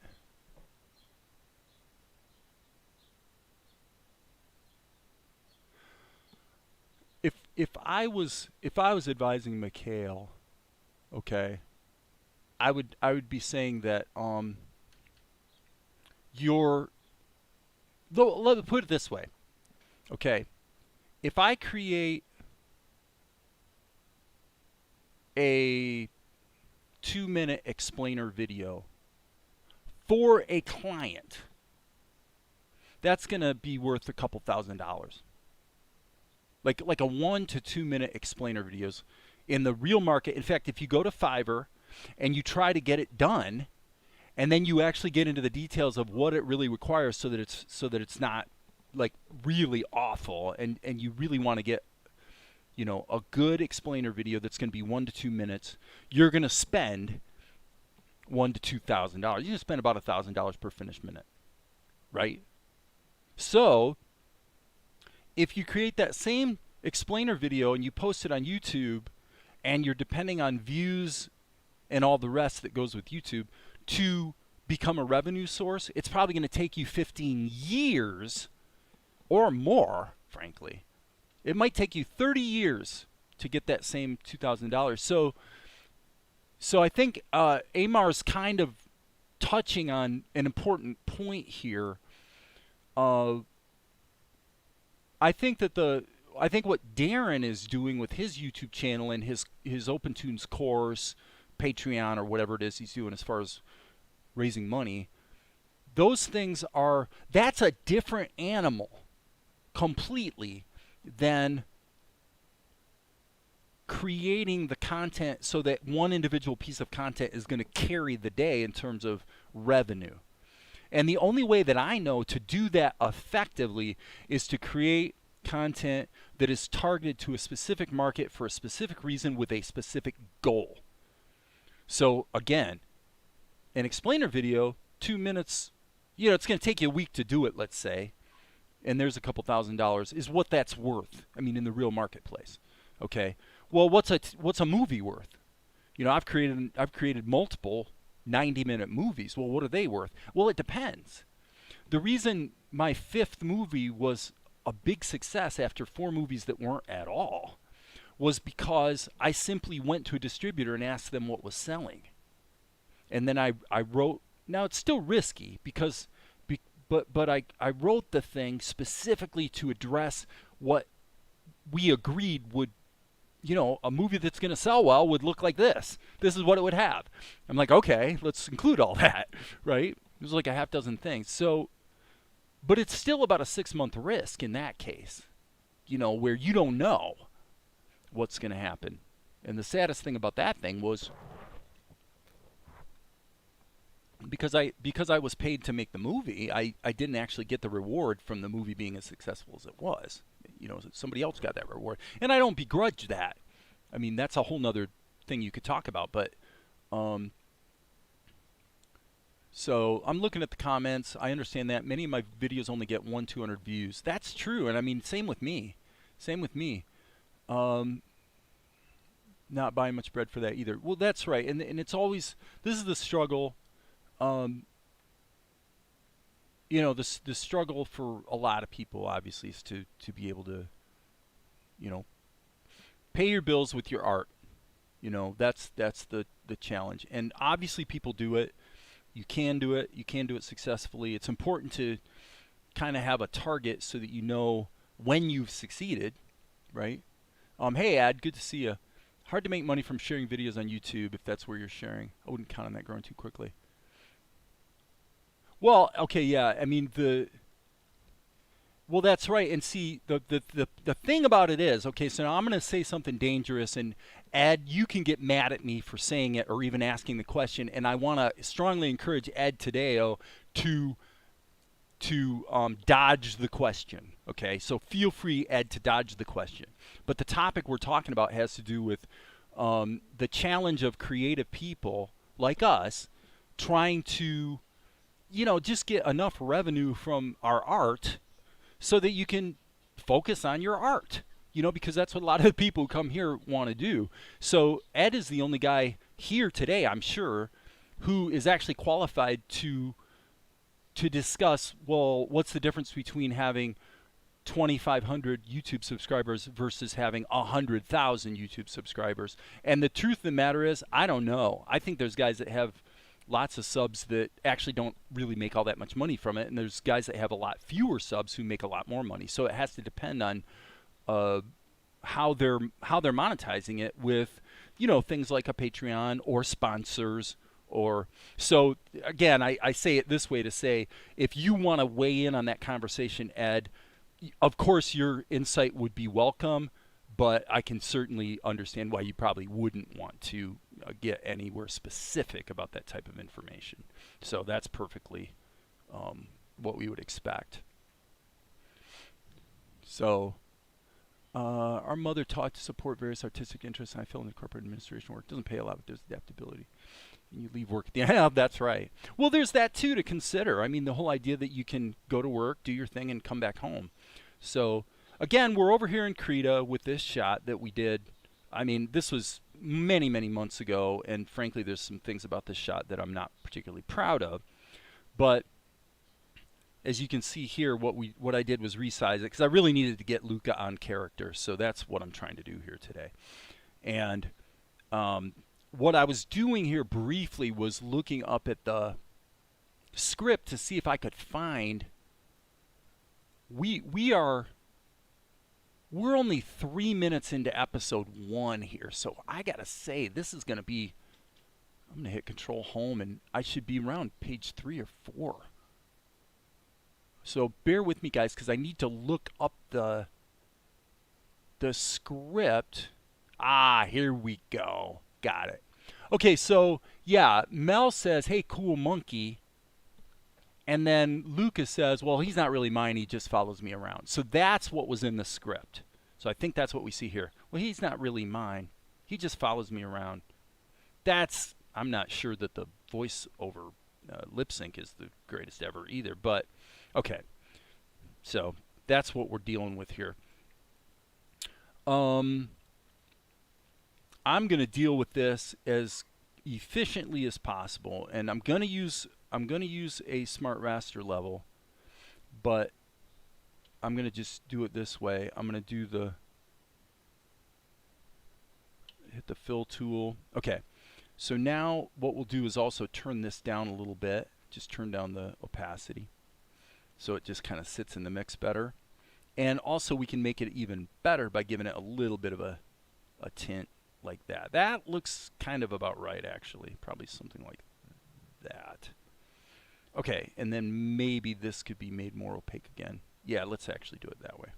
So we'll just kind of make it match like that. Okay, so what I want to do is, I just want to get my basic 3 mouth shapes in there. And so let's click here, and Tahoma seems to be a little bit, I think it's saving. So, well, and you know what, Ed, I appreciate you saying that. I think honestly that is really valuable information. Now, Ed, I don't know what your cost of living situation is in the Philippines. Okay, I'm assuming it's probably not super high compared to some parts of the U.S., but I don't know. I really have no idea what life is like nowadays in the Philippines, which I'm thinking that's where you're from, if I remember correctly.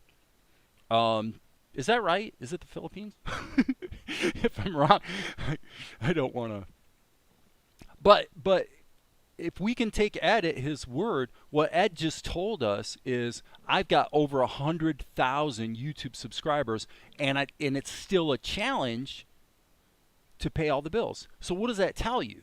If we can take that comment at face value that it is what it is, then what we can take away from that is that you better be looking at more than just YouTube views for your money situation. In Mikhail's case, look, buddy, if you know how to do an explainer video, there's a lot of money to be made. I mean, I've only done a couple of them, but the ones, and they're on my YouTube channel here, but I've done 2 different explainer videos, and they both were about a couple $1,000 projects. You know, about between 1 and 2 weeks of work, you know, a couple $1,000. And that, there's tons of that work out there, you know, to be had. So, you know, but you've got to, I don't know where you are either, Mikhail, in terms of, you know, your location. And so the business climate might be different where you are than it is where I am, you know. So let me keep rocking here. Okay, so what I want to do is hit the B key, and I'm doing a little bit bigger open mouth. And then what I'm going to do is I'm going to do this anime style. So I'm going to hit, now what I'm going to also do, I'm expecting potentially a blow up right now. And let me turn on this onion skin. Okay. And it did not blow up, so that's good. So I'm going to do, again, I'm doing anime style on the lip sync, which means I'm going to do this cycle twice, and then 1 instance of this. Okay, and then I think what we'll do in this case is add yet another. Actually, I don't think I want him to look like he's frowning. I think I'm just going to have sort of a neutral expression. Okay, and then the likelihood is we probably could grab this cycle again, smack it in there. All right. So he said he's not really mine, he just follows me around. Let's just see if I got lucky here. He's not really mine. He just follows me around. Okay, the only thing I don't like about it is I feel like this shape is, I mean, it's like, it looks like he's shouting, so that's kind of stupid. Let's fix that in a hurry. I'm going to do that by resizing it. And what I'm going to do is I'm going to actually make this a slightly smaller shape. That didn't work. Okay, I'm going to do this yet a different way. Sorry about that, guys. Having a little bit of a stupid attack here. What I'm going to do is grab number 2, grab it, Control C, paste it into here, and then we'll expand it a little bit this way. So hopefully, yeah, that's probably a little better. Okay, we'll let that final syllable stretch out slightly longer, and then we'll grab this. So in the long run, what I want to do is I want to create shows. That's what I want to do. And so that's what my, yeah, the The YouTube channel's just, it's fun, basically. You know, it's kind of a means to an end, but it's fun to connect with you guys and share what I'm doing. And when I start the crowdfund thing, and by the way, Ed, are you still around, Ed? Are you still here? I see there's 10 concurrent viewers, so I assume you're still watching. But I won't lie to you, Ed. When I launch my crowdfund, I'm gonna hit you up for a shout out, and I know that's a lot to ask, but I'm gonna need all the help I can get. That's for sure. So I'll publicly put you on this spot. So yeah, I'm gonna ask you to tell all your viewers. I'm definitely gonna need all the help I can get, but I expect the Indiegogo campaign's gonna get launched in about 2 weeks. We'll do a pre-launch thing, and then 2 weeks from now it'll go live, and then I'm gonna have to spend about 60 days. I'm gonna have to spend about 60 days promoting the daylights out of it. But if we get enough support to underwrite 2 episodes, then basically I'm good to go at that point. And for sure, if we just underwrite 2 episodes, then 3 and 4 are a foregone conclusion. And if we can underwrite 4 or 5 episodes, then 12 are a foregone conclusion. So I mean, it's not a really big nut that we have to crack here. You know what I mean? Now, admittedly, for some people, the numbers might sound big because I'm targeting $36,000 US per episode. But again, the whole goal is to, just put my head down and be cranking on this show for the next 4 years, right? So, and then the other part of it is I would like to be able to expand the team. I don't think I want a big team. In fact, I know I don't. I don't want a big team. But I do want a team. I have good friends who are very good writers who've written, published novels and all the rest. And, there's people I feel like I could lean on the writing side of things. There's probably people right here on maybe watching right now that I could lean on for ink and paint, because that's where all the time goes. I mean, obviously today I'm wasting a lot of time talking, okay? But really, and Ed, you can agree or disagree on this, but when it comes to animation, blocking in the pencil test is usually pretty fast. If you're kind of reasonably talented or skilled at animation, if you got a good feel for character and timing, I mean, when you do your pencil tests, they tend to be very they're not on character. You're basically dealing with stick figures for the most part when you block in your timing. So that's Ed's process is more going to be.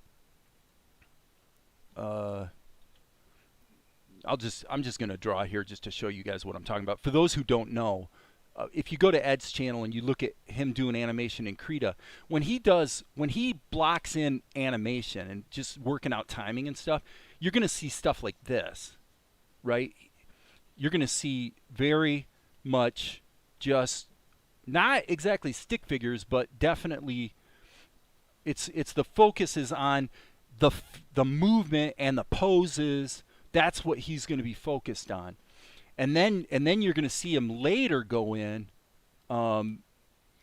and deal with, actually blocking in a specific characterization or whatever. And he's got a completely different technique than I follow as far as the way he deals with ink and paint and color. It's not completely different, but it's pretty different. It's different enough that you would want to look at his technique and learn from, his way of doing things, because it's worth looking at. But my question for Ed is, don't you find? No, I don't consider that messy. I think that's a question of priorities. Your priority is pose and motion, and it works. All somebody has to do is look at your animations to agree that it works. What I tend to be focused on is and I'm not saying this is better or anything like that. I'm focused more on the drawing, which I'm going to go directly from the drawing that might be inked and painted, like this picture of Luca. I'm going to go from that to motion. And that's where I'm going to tend to be using digital tools for that motion, like I did with Luca's arm here, right? So I'm using the plastic tool. I didn't have to draw his arm 3 times. And you could criticize that. I mean, you could say, well, wait a second. You know, that's kind of a stiff motion because the whole arm moves as one unit. Whereas if you had 4 drawings, maybe it would look better. And it's actually, for me, it's a tug of war. Where sometimes the answer is yes and sometimes the answer is no. When you cut this into the show, my argument would be that this is going to go by so fast that you're never going to care about that. You're not going to be thinking about if his arm moved a little bit stiffly, right? So if the overall storytelling is served well by what's here, then that's what matters for me, because I am not approaching it as an animation purist, you might say. But my question for Ed was this. Isn't it true that all the time goes to ink and paint, right? Blocking in the timing and doing the red pencil thing is pretty fast, actually. Figuring out the timing, you know, getting it all basically moving correctly, that doesn't take that much time. All the time goes to tracing and ink and paint and color. And so, I mean, would you agree that that's where most of your time goes? Now, I will say this, just to also clarify this point. I don't know how helpful this is for you guys, but another thing that I see Ed do is, let's go ahead and give this guy some clothes. Okay. I've noticed that what Ed will do is he will take another layer. And then what he'll do is and I'm just going to use red because for lack of a better idea, but he'll tend to actually break down the outline of everything in some neutral color like red. So I'm just using this as an example. And we'll move that down so it's below. So that I think the reason he does that is so that he can then fill it in easily. Right? And then he's got all of his colors on separate, on separate layers. And then he's got a lot of control over color correction and, you know, that sort of stuff. So if you look at his speed paints, you're going to see a lot of this. You're going to see a lot of this sort of tracing around the lines with a color on, I think, usually on a separate layer. And so then he's going to embrace an approach that puts each of the individual colors a lot of times on different levels and things like that. Okay, in betweening too. Yeah, and that's another important point, actually, I should have mentioned. The thing about it is that the difference in time cost between this and the same exact thing, if you drew his arm 3 times, there's, you know, it literally takes 3 times as long to draw his arm and ink and paint it 3 times as it does to do it 1 time. Okay. Additionally, if the entire character was moving over those frames, it really boils down to time cost, right? So there's no right or wrong answer. And if you're going for a purist anime approach, you probably want to draw those drawings, but it does take a lot longer. And so then the question from a storytelling standpoint really does become, are we harming the storytelling? You know, if we look here, and actually let me go back to here. You're going to see, I mean, a great deal of this is, and by the way, it looks a little blocky because it's at low res. It doesn't really look that scratchy. But like there, I mean, her head was drawn 1 time and then it was just animated, right? So there's basically only 2 poses in that entire sequence. So it just becomes this economical decision. Now I found a fastest way to do it, still the same but much faster. I'll have to watch some of your later video or recent videos and see what you're doing different, because I haven't. I guess I've been so busy with my own stuff, I haven't looked at your channel in a bit, and I would be interested in how you're accelerating the process. So anyway, Luca set his lines, and if we go back to Krita, by the way, Luca had a I believe he had an eye blink in here. So let me just look. Yeah, right there. Okay, so he's got an eye blink. Frankly, let's just do the eye blink over here. I think he should blink his eyes. So I'm going to put it here, and what I'm going to do is I'm just going to go in here and hit the D key. Okay, and now we might have a problem because of the plastic tool. Let me click here, click here. Okay, I'm in the wrong layer anyway, so my bad. All right, so what I want to do is go D key, boom. Okay, so it put another drawing in here, and now all I want to do is I'm just going to kind of cheat here. I'm going to go in and just paint over. I'm going to hit the R key. Let's just, okay, what is going on here? And there it is. Just as easy as pie. And I'm just leaving a little bit of the whites of his eyes in there so I can see what I'm doing when I go in to put the blink. So I'm going to hit the R key, sample that color, the eyebrow color, and just smack it in there. It just it makes the characters pop a little bit, you know, gives them a little bit of life. So pull back out and hit the L key. Yeah, that works. That worked. Okay. So now the question had to do with animating his head.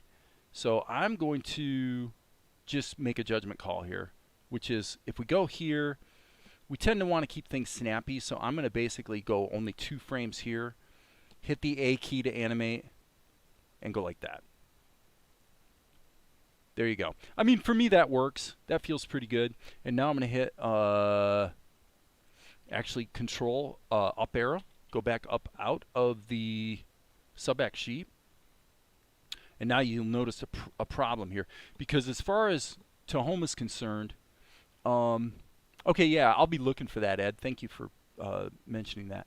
Okay, so here in the upper, the level that this is nested in, you can see that all we have is 1 frame here. So what we need to do is grab the header and resequence it. So now what's going to happen is the entire animated sequence from the underlying nested layer is going to play back, and there you can see that that worked just fine. Okay, so let's look at what it looks like rendered. Okay, it looks to me like the overlay is a little aggressive. Let me pop that back out of there.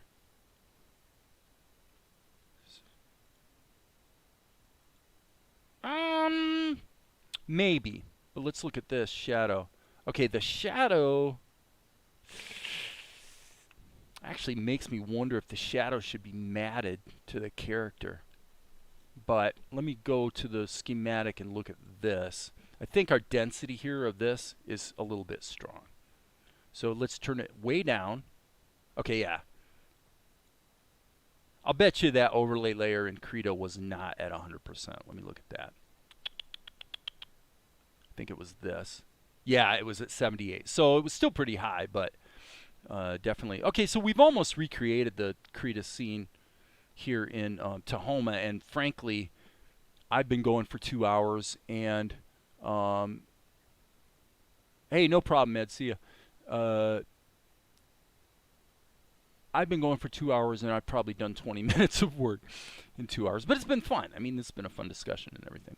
Okay, so now what I'm also going to do is hit the A key, and I'm just going to go to position mode and just move Luca over a little bit. Okay, we need to just kind of get him positioned there. That should work pretty well. And I'm trusting that if I render this, that it's going to update in the show correctly. Let's take a look. And it looks to me like it didn't, which tells me that the location of the frames is probably wrong. So, well, I think I'm going to change the output settings. 089 render. And then what I got to do is go back to my edit, and let's look at what this is. This is media, scenes, 089 render. Ah, there's your problem right there. These are pings, not JPEGs. Okay, so probably the right thing to do here is just take this out and reload it. All right, so bear with me for half a second because I need to go into scene number L, anime, salt and light, scenes 089, I believe it was, and I should see both TIFFs and pings. And I do. So if we look back here, that's a little strange though, because if I go back to Tahoma, go back to Tahoma and look at our boom. So we are re-rendering, and that's kind of interesting. It looks like the pre-computing thing. And by the way, obviously we've got to get Monkey in the shot. Monkey is not in the shot at the moment. And why the pre-computing is taking so long is kind of strange, because it looks like the TIFFs rendered really quickly and the JPEGs are taking kind of a long time, so that's a little strange. And obviously what we need to do is get the did that render? I think it rendered. Yeah, it did. Okay, so sorry guys, I got to get this cut into the show, otherwise we can't really move forward. So project media, boom, scenes 089. Let's go way the heck up here. Back sequence. So let's smack that in there. Okay, it's about noon here, and it looks to me like OBS is kind of puking frequently right now. So my suspicion is that we're probably going to want to wrap it up here. I tend to wrap it up after about 2 hours lately anyway. So, but you know, we got to get Monkey in the shot. So there's a little bit of a problem here with his shoulder because of the way the layers are overlapping each other. But basically, we're okay in terms of the overall look of the shot. So let's get Monkey in here and decide what we're going to do with his tail. Now, he is obviously that's a pretty stylized version of Monkey. I mean, I've drawn Monkey quite a few times, and I'm not sure that I'm particularly satisfied with this version of Monkey. Let's look down here. I'm looking at this shot here where Monkey was kind of tormenting Mel, and I need to spread things out so that I can evaluate. There's Monkey. Okay, he's nothing but a silhouette there.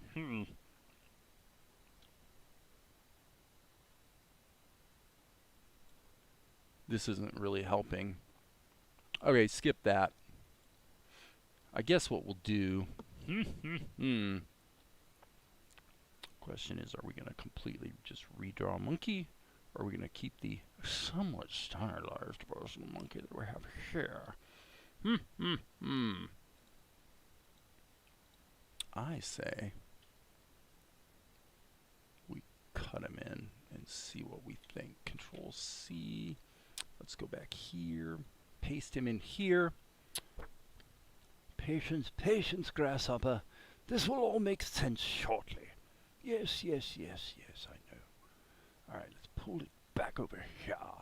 And then what we're going to do is hit the A key. And yeah, I mean, he looks okay. It looks okay. We're okay. We're in good shape, but, what about his tail? So let's grab his tail. So his tail basically was animated. We've already reproduced all this animation with the lip sync. And frankly, it's probably as good or better. So what I'm going to do is I'm going to say, it looks like what I did was the, looks like I used Liquify. I animated it down a little bit and then flipped it. I was flipping it. Which isn't a bad way to go. But I feel like I'd have more control with the plastic tool. So I'm going to do that. I'm going to go Control C, go here. I'll smack this in at the top of the stack. Should take half a second, and then we're going to use the plastic tool to give his tail some sparkle. It's really strange that it takes so long for the cutting and pasting to sort of process. I don't know why that is, but it's always been the case. So there's Monkey and there's his tail. But where is his tail? Well, his tail is actually over here. But now we got a problem. Because if we're going to use the plastic tool, we can't do this. We have to get that out of there, hit the X key, create a mesh, apply it, and now it's the plastic tool layer that we need to do the adjustment on. Okay, so that takes care of that. Boom, boom, boom, boom, boom. And now what we're going to do is build a skeleton in a hurry. Again, X key, skeleton, and we're going to do this the same way if I ever get around to working on the fan Futurama episode that Darren and I have sort of been poking at a bit. This is probably how I would do Bender's arms, actually. Is I would make a long chain like this, and then just kind of subdivide it as you wish. That'd work okay. Okay, so now what I'm going to do is smack this down here. Let's look at how... Okay, yeah, so Lucas says his second line of dialogue, and then boom, this is where Monkey's tail would start moving. So, we're going to go here. Excuse me. Quick glance at the comments.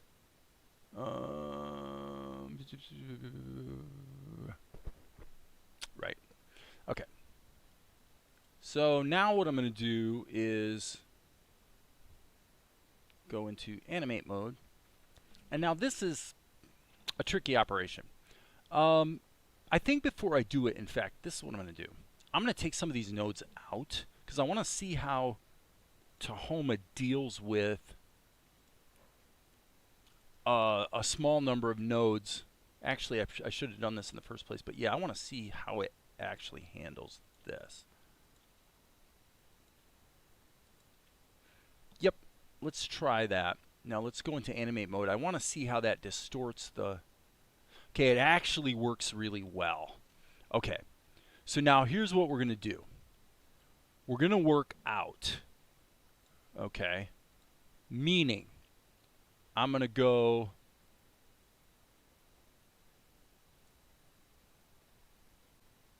And now we have to kind of... Okay, yeah, so if we're going to have this here, that would go that way, but this would lag behind a little bit. And then... So I'm trying to get a little bit of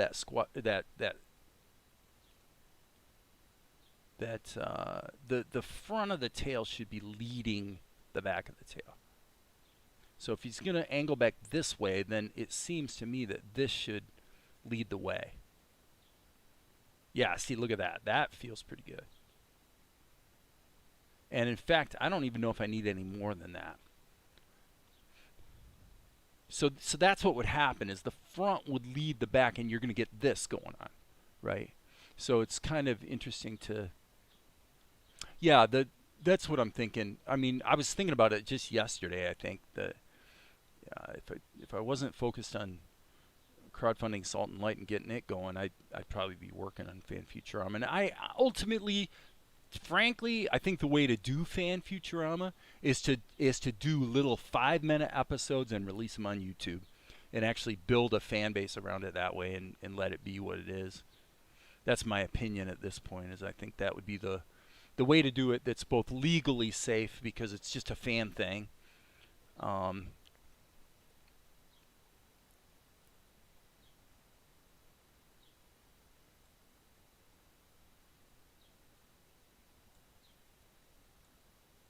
I'm just gonna let the interpolation go like.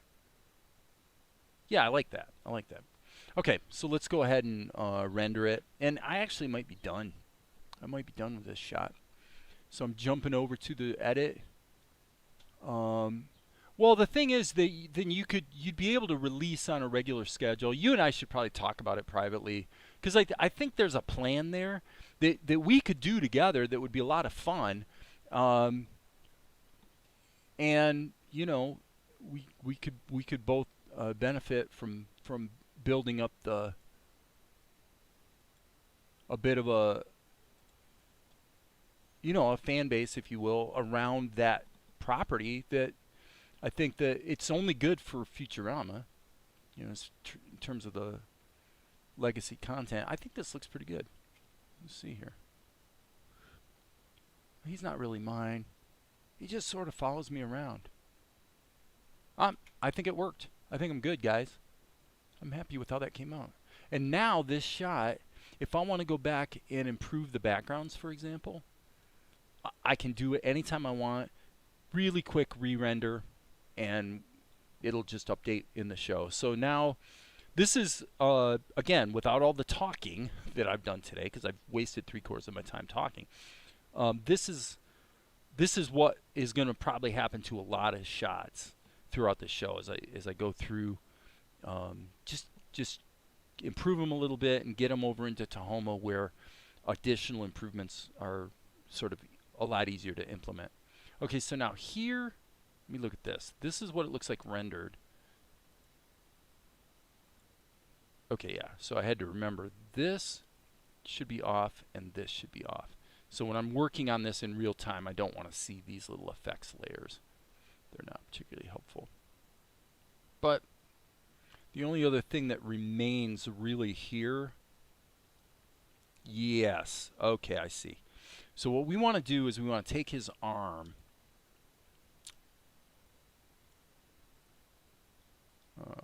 I believe this would be, that's the tint. Where the heck is it? Oh yeah, I'm sorry. Got to go down to the sub sheet.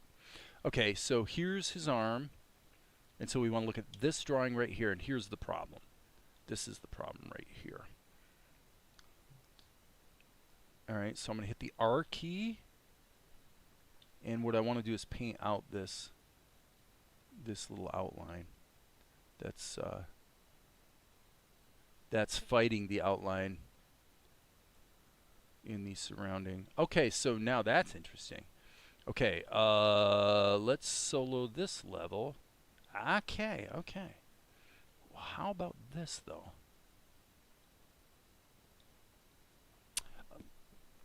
Okay, I see what's going on. Alright, so I made a little bit of an error here. What I really need to do is actually trim a little bit of this out. Like that. Okay, there we go. Alright, now let's take...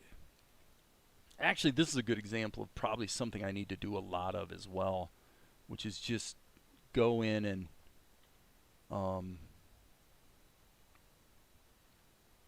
just attend to the details, you know? Attend to the details. Attend to some of the little things that maybe are harming the overall quality for those who, you know, are paying closer attention. And I believe this will certainly make the overall shot look better.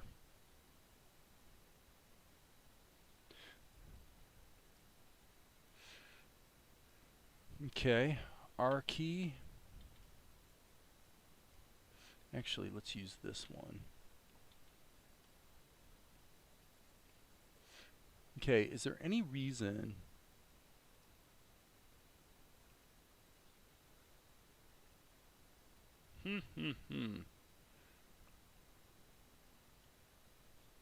Well, like I said, this is definitely what I'm talking about. I mean, look at that.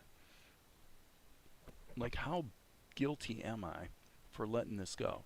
Alright, so this is a bit ridiculous. Why is that in there? That shouldn't be in there. That should be in the underlying body. And what about all that, Dave?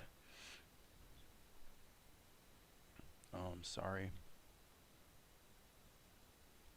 Okay, so let's get this down to a little closer to an outline color. And let's see if we can just take half a second here and make the overall ink and paint a little nicer. Whoopsie poo.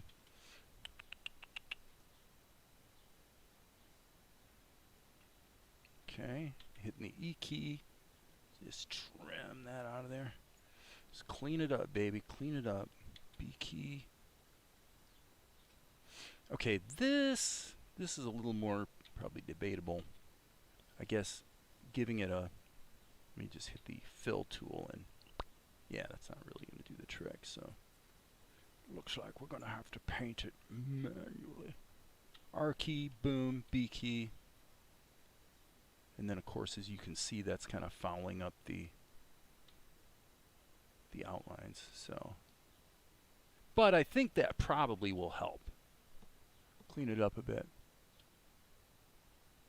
Okay, so let me see.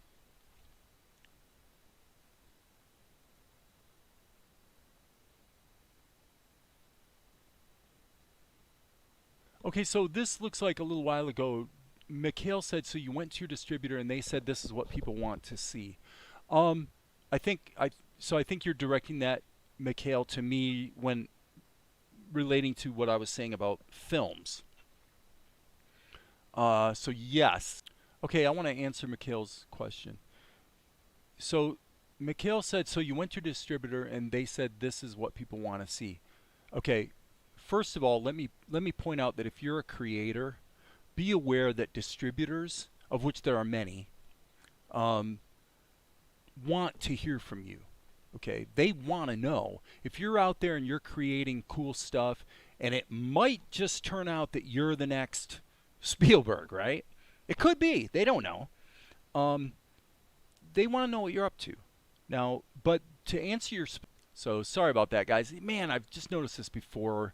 You get around noon and OBS is like disconnecting constantly. So, what I said was, what is selling? What is selling? Not what do people want to see. That's just opinion. What is selling? What do the dollars and cents tell us? And so... when we had that discussion, this was 10 years ago, obviously, but when we had the discussion, the point was, well, you know, if you got the story about the boy and his dog or the girl and her horse, those movies tend to be doing well.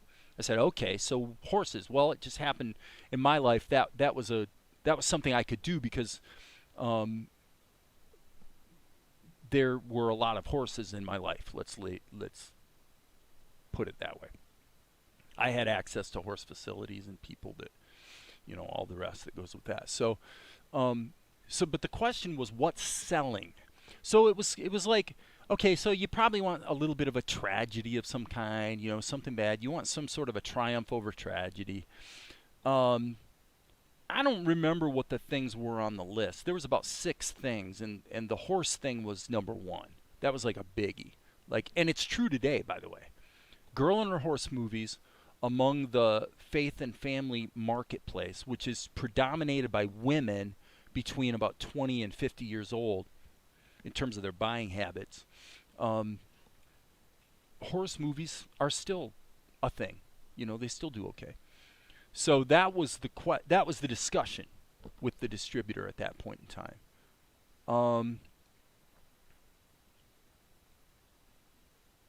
So Mikhail says, I think you need to have a discussion before you start a project, a meeting every week like a church meeting. I think Maria meant to say Maria said the thing is, though, those discussions are prompted by the project process. I want to agree with both of you.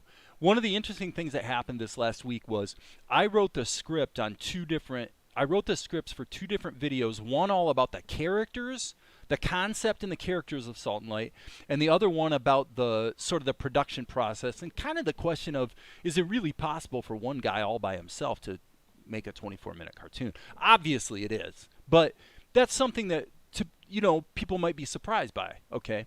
And plus, you don't want to downplay the fact that it would sure be a lot easier to have some help, okay?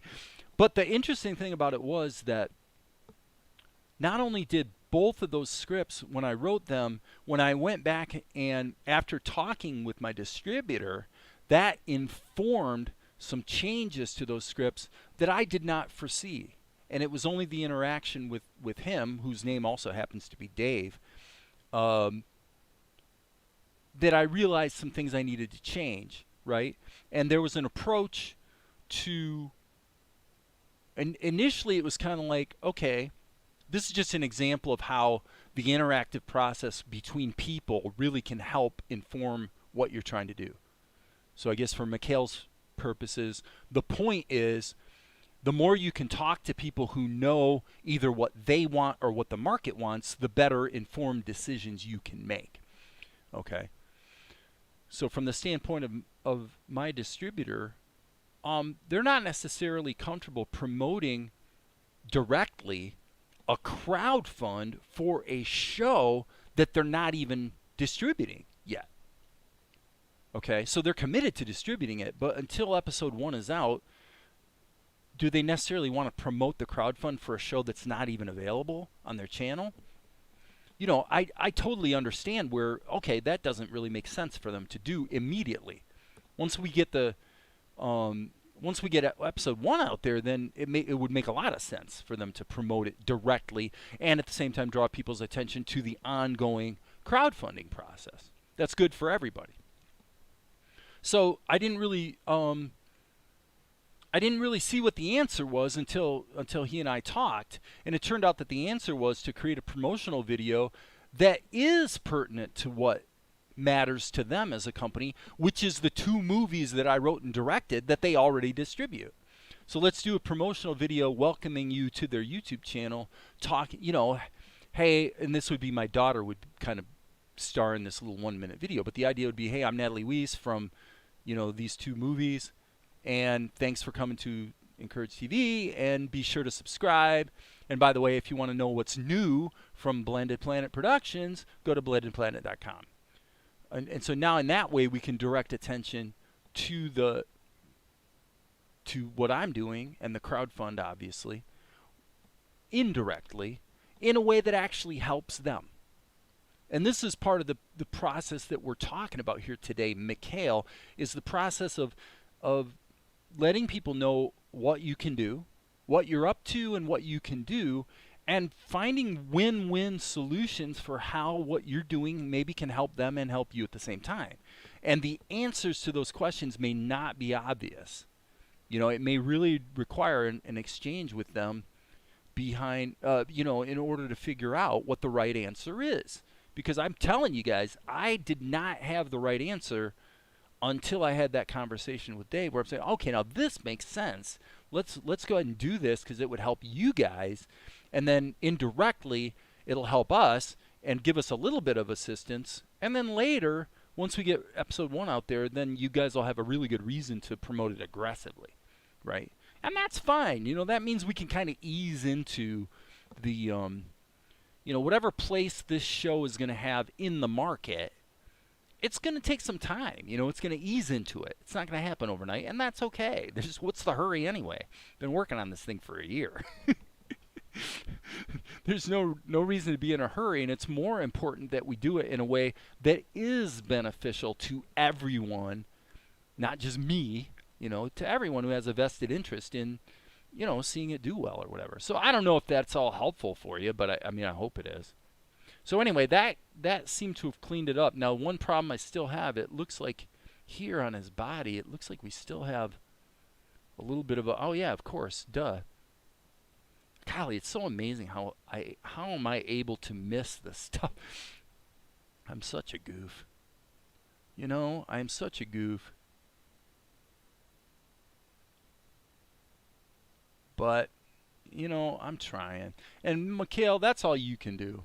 All any of us can do is try. You know, just do the best you can. And people are going to be rooting for you, I believe. Everybody, you know, people want to see you do well. They want to see you be successful. And you can believe that. And who's going to help you get there? The people that are going to help you get there in a real tangible way are probably people you don't even know yet. Like, you're not going to know until you're really into that process. So, but hey, we're all rooting for you here, that's for sure. You know, whatever success means to you, we hope you accomplish it. It's awesome. So, so you did say here, yeah, I hope to do more playing around with this project in a few weeks' time.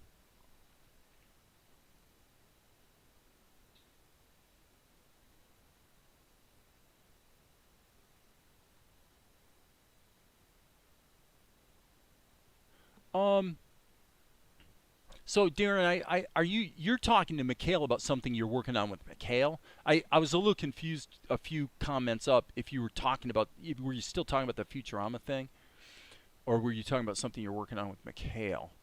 But I do hope to do some more playing around with this project in a few weeks' time, probably on my streams, just to figure out workflow and ability. After that will be the time for more conversations and meetings.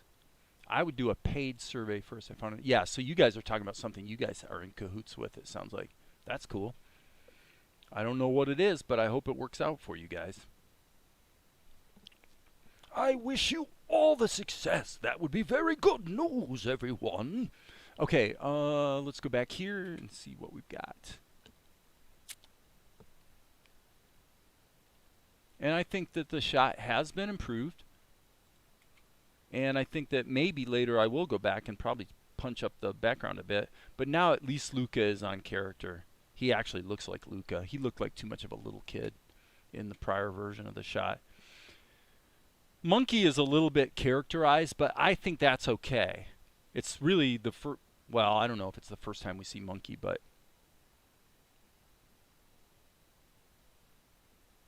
no, I think we're in good shape here. We're talking about Futurama. Oh, you are talking about Futurama. Oh, I'm sorry. Yeah, okay. Sorry to be confusing. Yeah, I think the thing to do would be, it's going to be basically, I would guess, I think there's a middle ground where this can be balanced with the other things I'm doing. That would be probably first quarter of next year we'd be able to look at it more seriously, because at that point we'll kind of know what happened with the crowdfund. And you know, it's pretty clear that episodes 1 and 2 of Salt and Light are going to come out. I'm seeing something in the background here though that's a little weird. This gradient right here doesn't look right, but I'll come back to that. So the thing is, between mid-August and mid-October, I'm going to really probably have to be highly focused on getting the word out about the crowdfund. It just is what it is. So once we get that accomplished, yeah, it looks like what we're getting here is this edge. Let me see. Nope, it's not that. Is it this? Ah, I see what's going on. Let's go back in here. Okay, look at that. That's got a bit of a harsh edge to it. And that's not going to be easy to fix. But what we can do, you know what? Let's blur the darn thing. Let's do the most cheeseball solution to the problem imaginable, which is to just blur it. Because this, okay, that lightening up a bit helped. And now I'm going to add a blur. So this is column 6 right there. And we're just going to add a blur. I think the point about the fan Futurama is I do want to do it. I want to do it, and I think it'd be fun to work on together.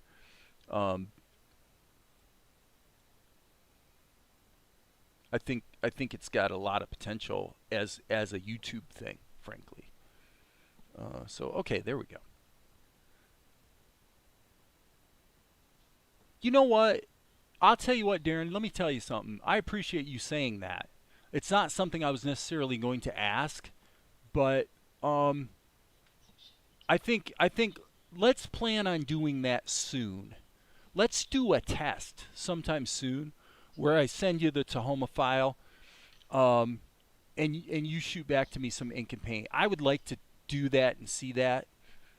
That would be really cool to, you know, at some point, depending on how it goes. Hey, by the way, I'm going to need some help at some point. Or, I mean, it wouldn't be the worst thing in the world to have a 4-month production cycle, because obviously the first 2 episodes are going to come out fairly quickly once the crowdfund is complete. That's clear because I'm so far along on them. But as far as the overall arc over several years, a 4-month production cycle, it would be nice to be able to cut that down, like a lot, actually. It'd be really cool to be getting it down to a month. but you know, you would definitely have to have at least a few people, you know, on a team. But starting out with just a little bit of ink and paint help would be a great place to start, you know. And so we'll play with that soon. I'm waiting for Tahoma to sort of finish up. I think I'm gonna sign off though. I'm gonna go coalesce with Valerie, and this scene is pretty much done, and I think it's been a really great discussion today. So I think